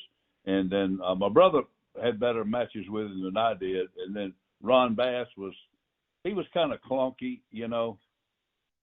He wasn't, you know, a big bump taker, but you had to work around that, you know. Yeah, Bobby, Tom Renesto, Dutch and Ted Oates. It was just a couple of those guys that he, as a booker, saw and was able to put together, right? They started out in preliminary matches and wound up working main events. This is the gospel truth. The police officers in Atlanta thought they were shooting. They would go to screaming. They thought, and well, there was nights I was in the ring with them, and I thought they were shooting. Yeah, I'm sure you refereed nearly all. You saw it firsthand. Listen, this is not an Atlanta story, but they had a double knockout in Savannah one night, and they cracked heads. And I was standing there counting, and I'm looking at them, and I could see in their eyes, neither one of them knew where they were. And I'm thinking, if one of them comes to and the other one don't, this ain't gonna be good. and finally they snapped out of it. But when we got back in the dressing room, Wayne told me, he said, I was on my grandmother's farm. He said, I didn't know what I was doing. So, but yeah, they beat the crap out of each other, man. It was just, you know, but that was one of those, I guess two guys every once in a while, they just click. That's the word right there. They just click, and everything they do is good. And it's just it was I don't even know how to describe it. It was two other guys, and this is going back, Billy Spears and Roberto Soto. Same thing. Yeah. Why did those two guys click like they did? But how much money did they draw in Atlanta? I mean, they were just one of those things. But Ernesto was keen. Ernesto was smart about that stuff. He could see it. Yes. He had a mind that was unbelievable. It was like a steel trap, and he would start it. He might see it in a preliminary match, and it would just he knew, and then that's what happened with Ted and Wayne. It was never planned to be that, but it just turned into that. I mean, you had to do something with it, right? Yeah. I mean, matches were better than the main event, probably. Yeah. I mean, you couldn't follow them. That's where a sharp booker is on the ball. Yeah. What were you going to say something about Ron Bass, Mike? Oh no, well that and the other guy we were talking about, our partners. Dutch Mantell. Dutch, yeah. Dutch, I like to watch Dutch. Blind as a bat, but he gave that look like he thought he saw you, but he wasn't really sure, you know. And I thought he was great. He had the Stan Hansen disease. Yeah, you got that right. I had a story about Stan Hansen. You were there, Jerry, at the time. I was rafting somewhere over in Mississippi, and we said something about the finish. He's a scoop slam and that type deal, and I ran by the other side on him. Oh, he's lost. And I remember that one very well. He blind as a bat, didn't know I ran by him. God, that was something Jerry, else. How long did that program with Dutch and Ron last? Do you remember? Not real long. I don't know if they left before we did or not. I think they did. Dutch always says he didn't stay long. He didn't care for that territory. Yeah. No. But other guys loved it there. I mean, so you know. Everywhere I went, if I hadn't been there, I made the best of it. I enjoyed it because I love the business, you know. And if I didn't like it, you could leave, you know. Back in that time, of course. Could go wherever you call wanted. Someplace up, and away you go. Yeah, that's for sure. And you were there in Kansas City for a good long while. I mean, you were there from all 74 and all 75, weren't you? Right. But you know, I enjoyed it. I had never been in that kind of weather in my life. I know we didn't make much money back then, though. That's for sure. No, you know, was you there, Mike, when Robley came in there? Yes. Yeah. He set it on fire. Yeah, he started changing things. Yeah, that's what they needed. There was a booker, somebody with ideas. They needed a new breath in there, and that. But you know, we didn't complain, didn't gripe, didn't go on. I mean, no, there's someplace to go, someplace to work. Yeah, and I enjoyed it. I really did. I mean, there were some trips out there. Now, don't think there wasn't. But, yeah, I used to call the Geigel safaris. Exactly. Well, I know both of you. I know both of you have like nothing but respect for Bob Geigel, but booking just wasn't his forte, was it? No. He was a nice man. I thought the world of him. I like Pat. You know, Harley wasn't there enough, though. He was gone. No, yeah, he wasn't there. But you know, I think they were content what they were doing, and that's why it didn't do what it should, you know. Yeah. It could have been a lot better, but just a long time ago, I'd say it probably was. Yeah. And they had the ideas were normal. They just kept using the same ideas over and over all the time, and people get tired. They could almost tell you what was going to happen that night. Right. Yeah. It seemed like Bob would be able to. Bob, as a booker, Bob could get something going, but he didn't really know what to do with it once. That's true. That's true. I think Bob had outside interests. You know, you know, I think that's 2 bars. 2 bars to go on and everything else. Yeah. But he had 2 girls try to raise too, though. Yeah. Go ahead, Bobby. I was going to say, this is just my opinion, and I don't, you know, but when a person owns the territory, and they're the boss, and they try to run it themselves, I think they're blind in some respects to what's going on, because they kind of get the "it's my way or the highway" attitude. I mean, even Gunkel, as strong as Gunkel was, he was smart enough to have a booker. Exactly. Right. And another prime example of just what you said, Bobby, is the Dallas Cowboys and Jerry Jones. Exactly. Yeah. You know, things can pass you by. Yep. Well, there's no doubt about that. I think another thing can happen too, and we've all had this happen to us too, where you'll sit and work on something and work on something and work on something and cannot figure out how to fix it or how to figure it out or whatever. And somebody new can walk in and just tell you right away, oh, you just need to do this. Yeah, And I try think, this. yeah, I think Yeah. that happens sometimes too, where somebody new from the outside just has a better perspective on changing things up from time to time. Well, that's what Robley did. He changed it Completely. couple of there and down Louisiana and everything else. He changed everything. He had good ideas. Good ideas. I know somewhere here, I think we was in Atlanta one night, not the Omni, but the auditorium before we went to the Omni. And Tom was doing the booking, and I said, and it was sold out. I said, man, this is unbelievable. I said, look at this house. He said, but I got a problem. I said, what? He said, I got to get them all back next week. Yeah. That's that's just the way it is. Well, that was always, I've been doing a show with Briscoe and Bradshaw this week and for the next couple of weeks, and we're talking about the Welches, and we were talking about the difference in wrestling in the South and the wrestling in the North, and the wrestling in the South was every single week.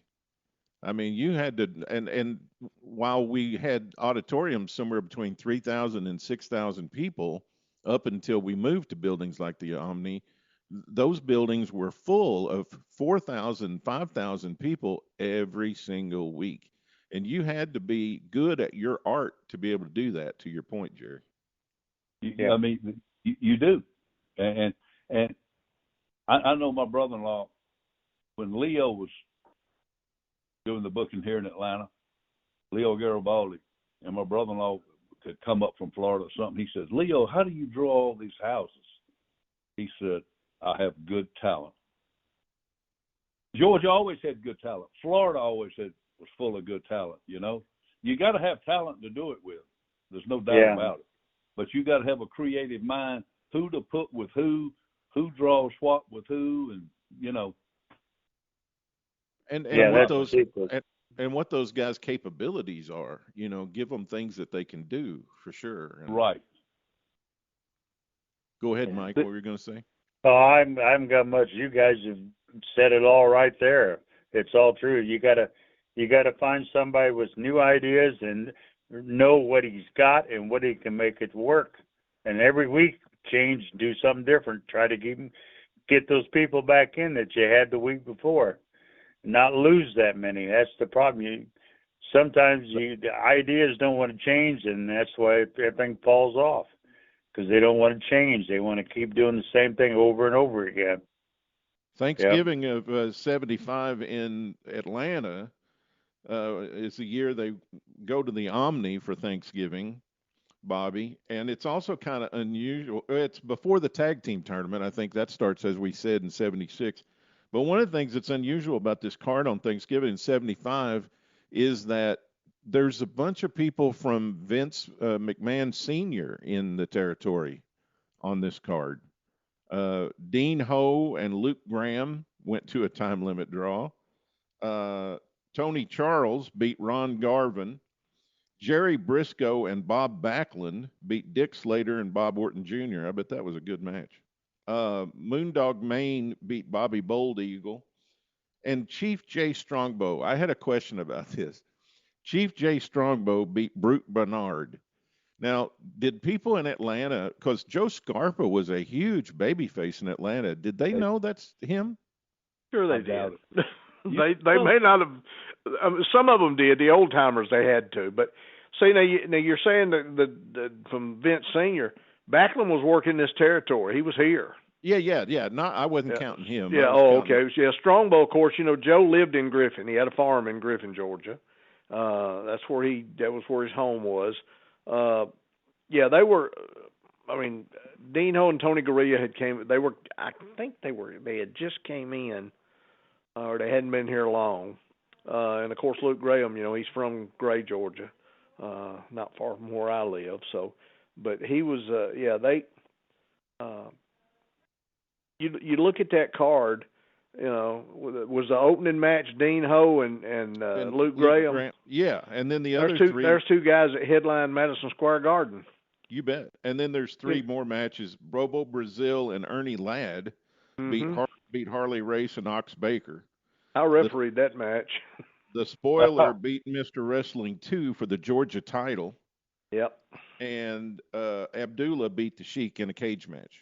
I refereed that one. That might have. Well, I don't know. Was that the one when? That might have been one with no referee. I might have been on the ground that night. I don't know. But anyway, I was responsible for making sure the cage got there and got put up. That was part of my deal. But I want to throw something in that was said there just to kind of, I don't. A referee can make a match or he can break a match. We've talked about this before, but yeah. One of the things that you mentioned about every week, 4,000, 5,000, 6,000 people, here in the Georgia territory, and I'm sure it was this way everywhere, we had what we call permanent reservations, where sort of like season tickets, but you just paid for them by the week. You had the same people sitting on the first 2 or 3 rows every week in every town, different folks, but wherever. And Leo was talking about his talent, and we got 2 guys on the phone with me tonight that were masters of their talent. Thank you. Those people would be the ones that would sit there and go, well, I know it's not real, but I was there tonight and Jerry Oates and Mike George beat the crap out of each other. And if they've ever hit one another, I'm sure it was a mistake. It wasn't on purpose. I use Ole and Thunderbolt as an example. People say, "Oh, I was there tonight to kill one." They ain't never hit never. But guys like Jerry and Mike and that kind of talent, they were that good. And that's what makes me so proud of our business back when we were in it, is people thought they knew what we were doing, but they had no idea. They didn't have a clue. They did not have a clue. And they kept coming back week after week after week. And that was the whole thing, to keep them coming back. That was the secret of it, keep them coming back. Yep. And as a fan back then, I didn't want to know. No. I didn't want to know, and we didn't ride in the car back home that night rebooking the show. Yeah. We just rode back talking about what we saw and how exciting it was. And, I got together for lunch with 2 of my best friends. We went to wrestling all the time when we were in high school together. And we went to lunch the other day, and we haven't seen each other in 5 or 6 years. And we sat there and remembered all these wrestling cards we went to. And not one time did anybody say, well, I would have booked that different.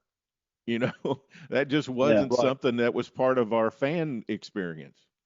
Yeah, true.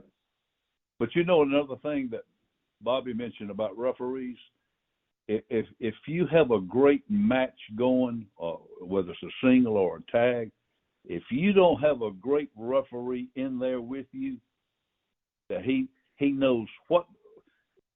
A lot of guys tried to bury a referee, like in a tag match, like false tags. We never did that. Babyface, we never did that. To me, that's cheap. If I was a referee, I'd say, don't pull that anymore. But Bobby, I'm not because Bobby's on here. He was one of the best that I was ever around, and I sincerely mean that. Thank you. Who'd you have in Kansas City? Who'd you guys work with, referee-wise? Frank Diamond, Bobby Whitlock. Bobby Whitlock, and there was young Bobby Whitlock, and I'm trying to remember the one that came in with Geigel a lot. He'd retired out of the business. I forget, but whatever the guy's name was, he was bald-headed. Pardon? Not Frank Diamond. No, not Frank. Not Frank. The Ronnie Edgerton did a few of them, but he didn't like doing that. Sonny Myers was doing it at the last, and he didn't like doing it. A lot of them didn't like doing it, though. Sonny Myers refereed the Terry Funk title change in Miami. Yeah. Terry, he spent a lot of time down in Florida. He likes it there. What are you going to say, Bobby? I said that match you're talking about with Terry Funk when the title changed. If you watch that, when he come out of the small package, he swung his arm. He put Sonny Meyer's nose all over his face. He broke his nose. He sure did. He sure did. Yeah. We're coming up on the 50th anniversary of that match. Ugh. Yeah. Who'd you work with in Florida, Mike? Oh, the last part of it was Roger Kirby, and it was he ended up being a manager down there too, and I remember his name. Shame on me. Well, who'd you work with as referees? Stu Schwartz, probably. Yeah, Stu Schwartz. He was good. I enjoyed working with him. Good. Yeah. Of course, we'd be remiss if we didn't talk about a really good friend of all of yours, Charlie Smith, as a referee, right? Oh, Charlie was the referee. He taught me how to referee. You guys were. I don't remember him. I don't remember him. I was in the wrong place, wrong time. Mike was talking about Wayne couldn't see. Charlie Smith used to kid Ernesto. He worked a match with Ernesto and Bob Armstrong, and he told Ernesto, he said, "I got the honor of refereeing the first Braille match."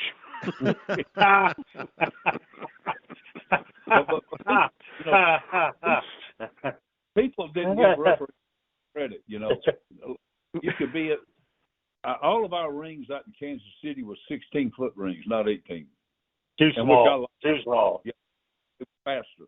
But you know, a guy like Bobby, I mean, if you had a barn burner match, he was never in your way ever. I don't care who was in there, whether it was my match, Mike's, or anybody, or the Funks, or the Briscoes, or Harley Race. He was never in the wrong spot. He just knew where to be. You know, if I got caught up in a crisscross or whatever, you know. I mean, it's not just the two in there. It takes the third one to make it really great, I think. Yeah. You got to have a referee, yeah. One I liked down in Louisiana was Jerry Usher. Usher was good. Something about him. I'd do stuff, and he'd look at me and say, "What do you think about that?" "Oh, I don't know. Why don't you try this?" "Okay, I'll try that." What the heck? But I always liked, because he was thinking ahead all the time. He wanted to be a wrestler, but he was a better referee. Yeah. I don't know when we'll not to change the subject, but I don't know when we'll talk about him again. But Bobby, do you remember Moondog Maine on this card, and do you have memories of Moondog Maine? Yes, I do. He was a piece of work. He was funny. He was pretty good. I mean, he was good hands as far as, you know, getting heat and stuff, but he was crazy. I mean, he didn't have lick sense. We left this is not Thanksgiving but Christmas. We shut down for a week at Christmas. We would run Saturday. We'd do Columbus TV and then work either Griffin or Carrollton on Saturday night, and then we'd shut down till Christmas Day, and then we'd start back. So we left Columbus TV that Saturday, and everything was great. And when we got to Carrollton that night, he was so drunk he couldn't hardly stand up. And he's working with Slater in the main event. And he body slammed Slater, and he climbed up to the top rope, and he went backwards. His knees didn't bend. He looked like a tree falling. He went backwards all the way to the floor, and I looked down at Dickie laying on the mat, and he looked at me and said, "He's dead." And I said, "Well, let me go look." And I walked over there, and he was laying on the floor laughing, and he just hollered up at me. He said, "Would you mind counting me out?" I said, "Not at all." But he was good. He'd do anything. He'd do anything. He was a wild man. Did he work Georgia very much? Because I know he worked a lot on the West Coast. He was here. I don't know. He's here maybe 6 months, 8 months. I don't. He had a pretty good little run here. He was, he was funny. But he had the combination locks on the school lockers. Yeah. Yeah. All right. Well, on the back of those locks, there's a place for a little pass key. Well, so I guess if the principal had to get in the locker or whatever, I was in the ring one night, and I come back to the dressing room. When I came back, my bag was shut, and there was about 15 of them locks on my bag. And I didn't know what it was. So the coach, I went and told the coach. I said, I don't know what this is, but I need to get these off. So Moondog tells the coach. He said, man, he's a kleptomaniac. Said he's bad about stealing. He said, I don't know what he's doing. They opened that bag up, and when I opened that bag up, there was about 25 brand new baseballs and softballs in there. And I found out later on, Lonnie had a pass key, and he had loaded me up. Dromo would do. What's that, Jerry? Dromo would do stuff like that. Oh. But you know, back I'm talking about our middle of our careers, not toward our end of our career. But none of the guys thought they were bigger than the business. No, that's true. Some guys got to thinking they were later on, like Brody. He thought he was bigger than the business, although he's dead. I'm just saying he was one of them, and there was a lot of them. But you're not bigger than the game. You're not. I don't care who you are. No. I don't care how much money you're drawing. Somebody else can come in and draw just as much as you did. But weren't you, I mean, in the days before guaranteed money, I mean, weren't you guys, you were counting on each other, right, to help draw the house? Everybody was working together. Yeah. We had to. Yeah, that's the only way you made a living. You had to. Everybody had to work together. If you worked separately, just by thinking about yourself only, you weren't going to get anywhere. Because there you could say, the one guys will look at you and say, well, I ain't doing that. I'm not going to help him. Shit. You can't do that. You got to have a family. We were talking about bookers just a little bit ago. Were there some bookers that were better at getting the guys to all gel together like that as a team than others? That's a good question. I'd say there was some, but you know. I worked a lot of years with Ole Anderson, and I would not say Ole was rah-rah. You know, I mean, he was sort of, you know, my way or the highway, and then he was very gruff, and you know, he just, I never had a problem with him. I always knew where I stood with him, and that was fine. But I did too. You know, it was. I mean, by then I was working in the office, and I wasn't refereeing as much, and it was just, you know, we didn't always see eye to eye, but you know, it was just the way it was. But with him, and that's the way it should be, it was strictly business. Yes. Business. Well, Mike, you and Jerry both worked for Watts. Did you think Watts was good at that? Oh, yeah. Getting all the guys on the same page, working together to make the territory go? Well, if you didn't, that's right. He'd run you off. You didn't. But I've said on a lot of podcasts, and I think I said it on the first one I was on with you, Tony. There was two guys that guys hated working for, but I loved working for them, was Watts and Ole. Because if you did your job, you had no problem with them getting on to you. If you did your job, like with Watts now, he was a fanatic about being late, not showing up. If you didn't show up, he'd run. My first night in the territory, I went to Pine Bluff, Arkansas. He had flown down from Tulsa in his plane, or from TV that day. And I drove. I went by myself, tried to find a place. I'm sitting in the dressing room. He's there. Ken Patera walked in. There's a guy that went to the Olympics. As soon as he walked in, he said, "There's no need of getting you, putting your bag down. You're done. You're done." He said, "What do you mean I'm done?" He said, "You didn't make Thanksgiving night in New Orleans." He said, "You're done." I said, "Good God, he just fired an Olympic champion. What chance have I got here?" Yeah. But that's just, I mean, it was business, right? Yeah. He had about 20 points in the Atlanta office, and him and Barnett a lot of times would mix like oil and water.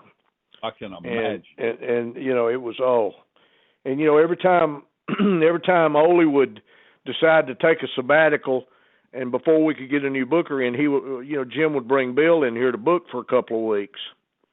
Yeah. He's trying to run his territory, and he's in here trying to book. And listen, he'd write, you wouldn't believe the dirty notes and the name calling, and he'd tape stuff all over Barnett's office, and then I'd have to wait till he leave and go in there and take it all down. And he told me one night at the auditorium in Atlanta, he said, you took all them notes down, didn't you? And I went, yeah. He said, why'd you do that? I said, look, you going back to Louisiana tomorrow. I got to be here all week next week. I work here. And, I said, we can't do that. If you want to tell him that, tell him to his face, But, yeah, he was a stickler for just another watch story, and I wasn't there, but I've been told about this. When WCW, when Turner bought it, and they were going to they brought Watts in to do the booking, and the very first TV they did it at Center Stage Theater here in Atlanta, and Watts got there about 2 o'clock in the afternoon, and they had a buffet set up for the wrestlers. They all in there going down the buffet eating, and he went crazy. He said, what are y'all doing? He said, man, they're here to work. We're not here to entertain them. He was all business. I know when out in Louisiana, if he caught you out there at the concession stand buying hot dogs and go back in the dressing room and eat them, he'd fine you. He'd fine you for all kinds of things, yeah. It was him and I never got Paul fined. Orndorff got into it all the time too. Oh yeah. Did he? Yeah. That's Paul. That's the reason why he left Hunter, because Watts didn't like what he was doing and told him. And he didn't like that. He didn't like being told. But he was all business all the way, all the time. You're right there. He used to chew me out on my interviews, which I don't blame him. I deserve to be chewed on them. Hey, Bobby, I think you said you refereed the Bobo Brazil and Ernie Ladd and Harley Race and Ox Baker match, right? Yep. Yeah, what do you remember about that match on Thanksgiving? Anytime he was in the ring with Ox, you remembered to stay out of his way because you could be his partner and he'd beat you to death. Bobo used to do this deal. I think one of the things that just really sticks out in my head, he used to do this deal where he would have a guy in a headlock and the other guy would come in from the outside and he would jump up and head scissor him and then take them both over. He could do a lot of stuff for a big man, couldn't he? Yeah, he could, and I remember he did that one. I remember Harley. He had Ox in the headlock, and Harley came in and he jumped up and head scissors and took them both over. And first time I'd ever seen that done, and I was amazed. But Bobo was such a nice guy. Yeah. Anytime he was here, he'd want me to me and John Walker would ride with him, and he would. He'd always say, I'm making more than you made this week, so you don't owe me no trans. Don't worry about it. And he had that big red Eldorado Cadillac, and so it was... wasn't he? Do what? Bobo was funny. Yeah, oh yeah. Nice guy, funny. He had you in stitches. Hey, the only time I saw him was over in St. Louis. That's the only time I ever had a chance to meet the guy. He was nice, so... Yeah, big impressive. I'm just curious, Bobby. Would that have been? Did he call that spot, or was that just something that they just? No, he called it. They worked it out because it was too smooth to just be spur of the moment. Of course, Harley could do things most human beings couldn't do at times. So I was going to say Harley. That was probably a great spot for Harley. Oh, it was. And. It was just I remember it being a good match, but I got a picture around here somewhere. I think I'm either raising his and Ernie's hand or something, but I remember doing that match. It's two big human beings right there. Oh yeah, and the Bobo Sheik and Ernie. The Sheik and Abdullah, man, they wrestled here against each other. I don't know how many times they did, man, and I generally always wound up in there with them, and that was always a wild time, but and the spoiler and Mr. Wrestling 2, did you ref that match? They had good match. Ronnie West did that one, I'm sure. If I did the other two, I think Ronnie probably did that one. Which is kind of an interesting stipulation. I mean, it was a Georgia title versus the mask match, which both guys are masked, but if 2 loses the match, then Spoiler gets a title. But if Spoiler loses a match, he's got to unmask. That was probably a hot little deal. Yeah, it was, and To me, though, I mean, here again, this is just my opinion. Like when you do those mask versus titles, you're kind of telling the people the title's going to change hands or somebody's going to keep it. I mean, there wasn't no way. You got to the point where they pretty knew John wasn't going to take his mask off, right? Yeah, no, he wasn't going to. They were in the spoiler, he wasn't going to take his off. He was in the middle of a hot run, and he had Gary Hart here as his manager, and it was, Can I give you my opinion of him? Jardine. Yeah. He was a jerk. No, I agree. To work with, he was a jerk. I only worked with him one time in a tag match. Him, but yeah. That's my opinion. Yeah, he would. Don was a guy that would take advantage of people if he could get away with it. I remember you telling the Hans Schmidt story about how he took advantage of you when you first started, and it would never happen again if he had ever come across him again. Well, Jardine would. I mean, I've seen him pummel guys on TV. They'd bring these guys in to put him over on TV, and he would pummel them, And I saw Brody do that in St. Louis TV. Yeah, he tried that. Yeah. He tried that with Bob Armstrong, and it was a little different outcome. We were flown back out. I had my gym, but I was still wrestling a lot, still going to Japan and all, but I would still go back to Louisiana, and they flew me and my brother out to a tag tournament in Dallas, and so they having this big show. It was in Kansas City, Missouri, not Kansas City, Kansas. Dusty and Murdoch were there. Dick the Bruiser was there. Jody Hamilton was there. All kind of tag teams were there. It was a tag team tournament. And it came down to the final four. It was me and my brother against Ernie Ladd and Brody. And I knew Brody when he was not even in the business, when he was a mark in San Antonio. He'd come to the matches. So we get the instructions, and he looked at my brother, and he said, I just want to let you know, he said, I don't work with midgets. Because my brother was and when it come down to wrestling, he couldn't carry my brother's wrestling bag. When it actually come down to working. That's my opinion. Because all he did was stomp and punch and kick. But so my brother said, we go back to the corner. He said, now what's this going to be like? I said, I'm going to tell you right now, he's not going to do nothing. But I'm telling you right now, he's not going to do nothing. I wasn't scared of him. I mean, he's big and powerful, but I wasn't scared of him. I said, I'm going to tell you right now, he ain't going to do nothing to you. So don't worry about it. I said, but I'm going to start it. But I didn't know if him or Ernie was going to start, And Ernie Ladd was like working with whoever. Yeah. You ever worked with him, Mike? Oh, yeah. Was he easy or what? Oh, God, yes. You grab that ear and hold it. But he didn't do anything, and I'm thinking, that's a hell of a thing to say. Yeah. And I thought my brother was very talented, and he could do anything in the ring. It went to Brody's head that he was exactly. That's all that went to his head. That's why he wouldn't show up sometimes over in St. Louis. He wouldn't show up. He'd be booked there, and same way with Gagne. the three brothers, the from Texas there. My mind's Von Erichs. Oh, the Von Erichs. Yeah, Von Erichs. Sometimes they wouldn't show. They'd disappear.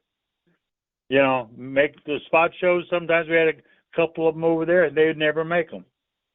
Never make them. Could never find him. Yeah.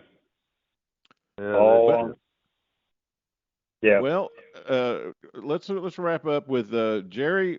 What would be your favorite Thanksgiving wrestling memory? Do you have one? It would have been out in Kansas City.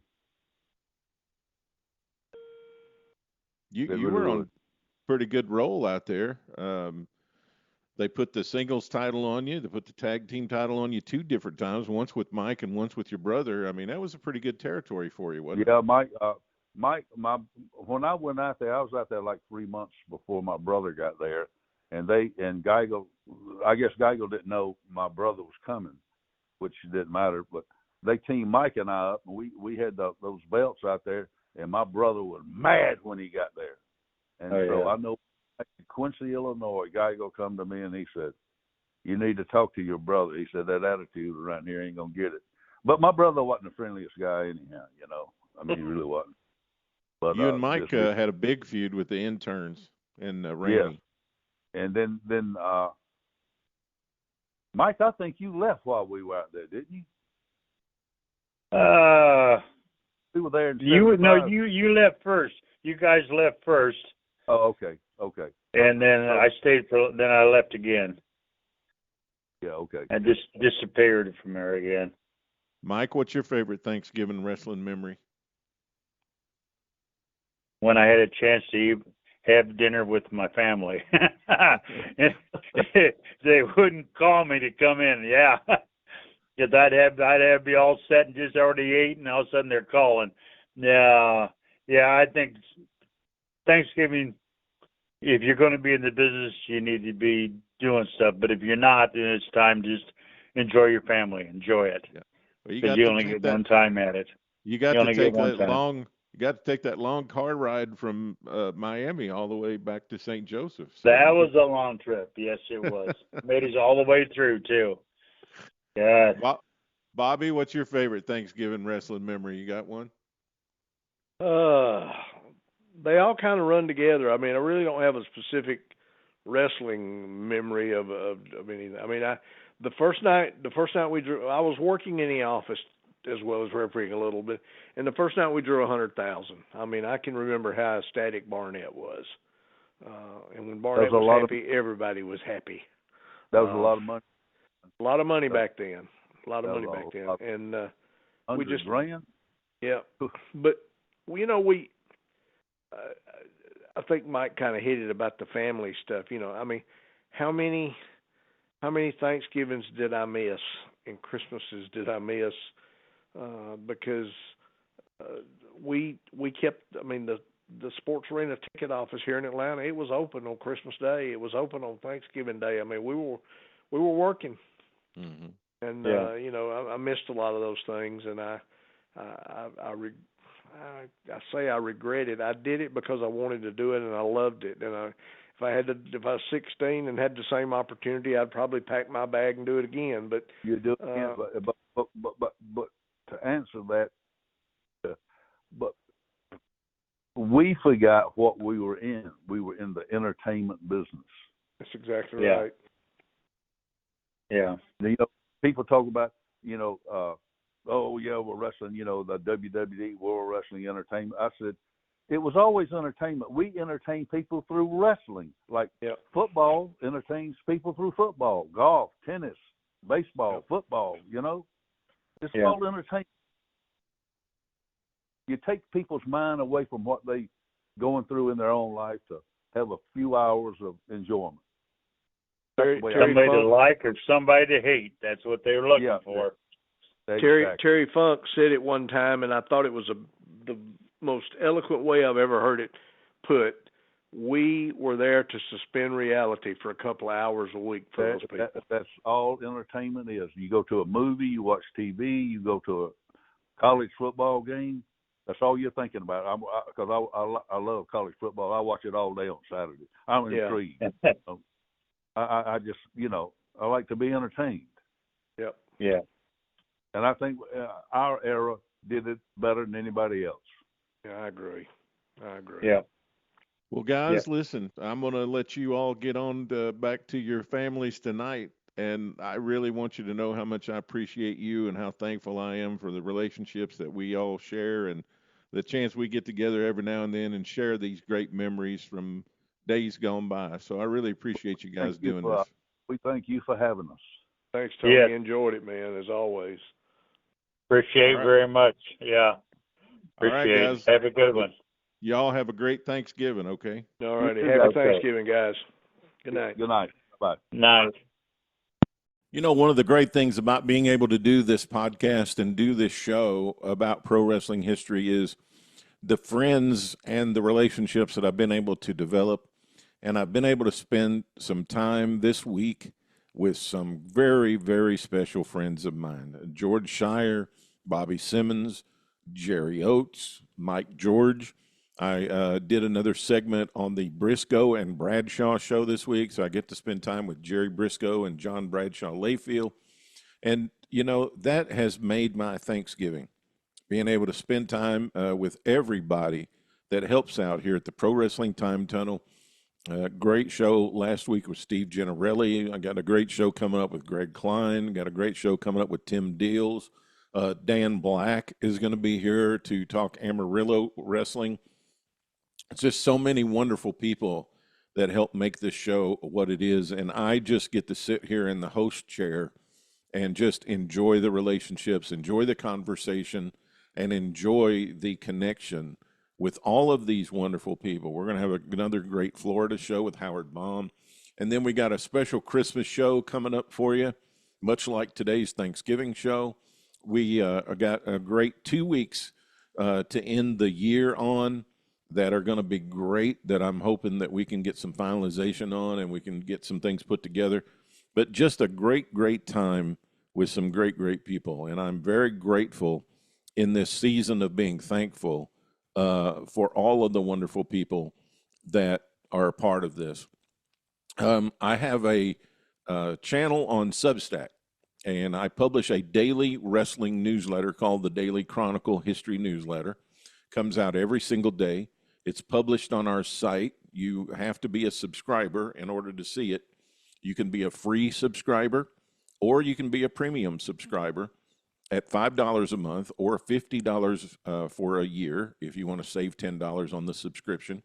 And besides the Daily Chronicle, which goes out to all our free subscribers, I'm also publishing another publication called 31 Great Territory Television Announcers.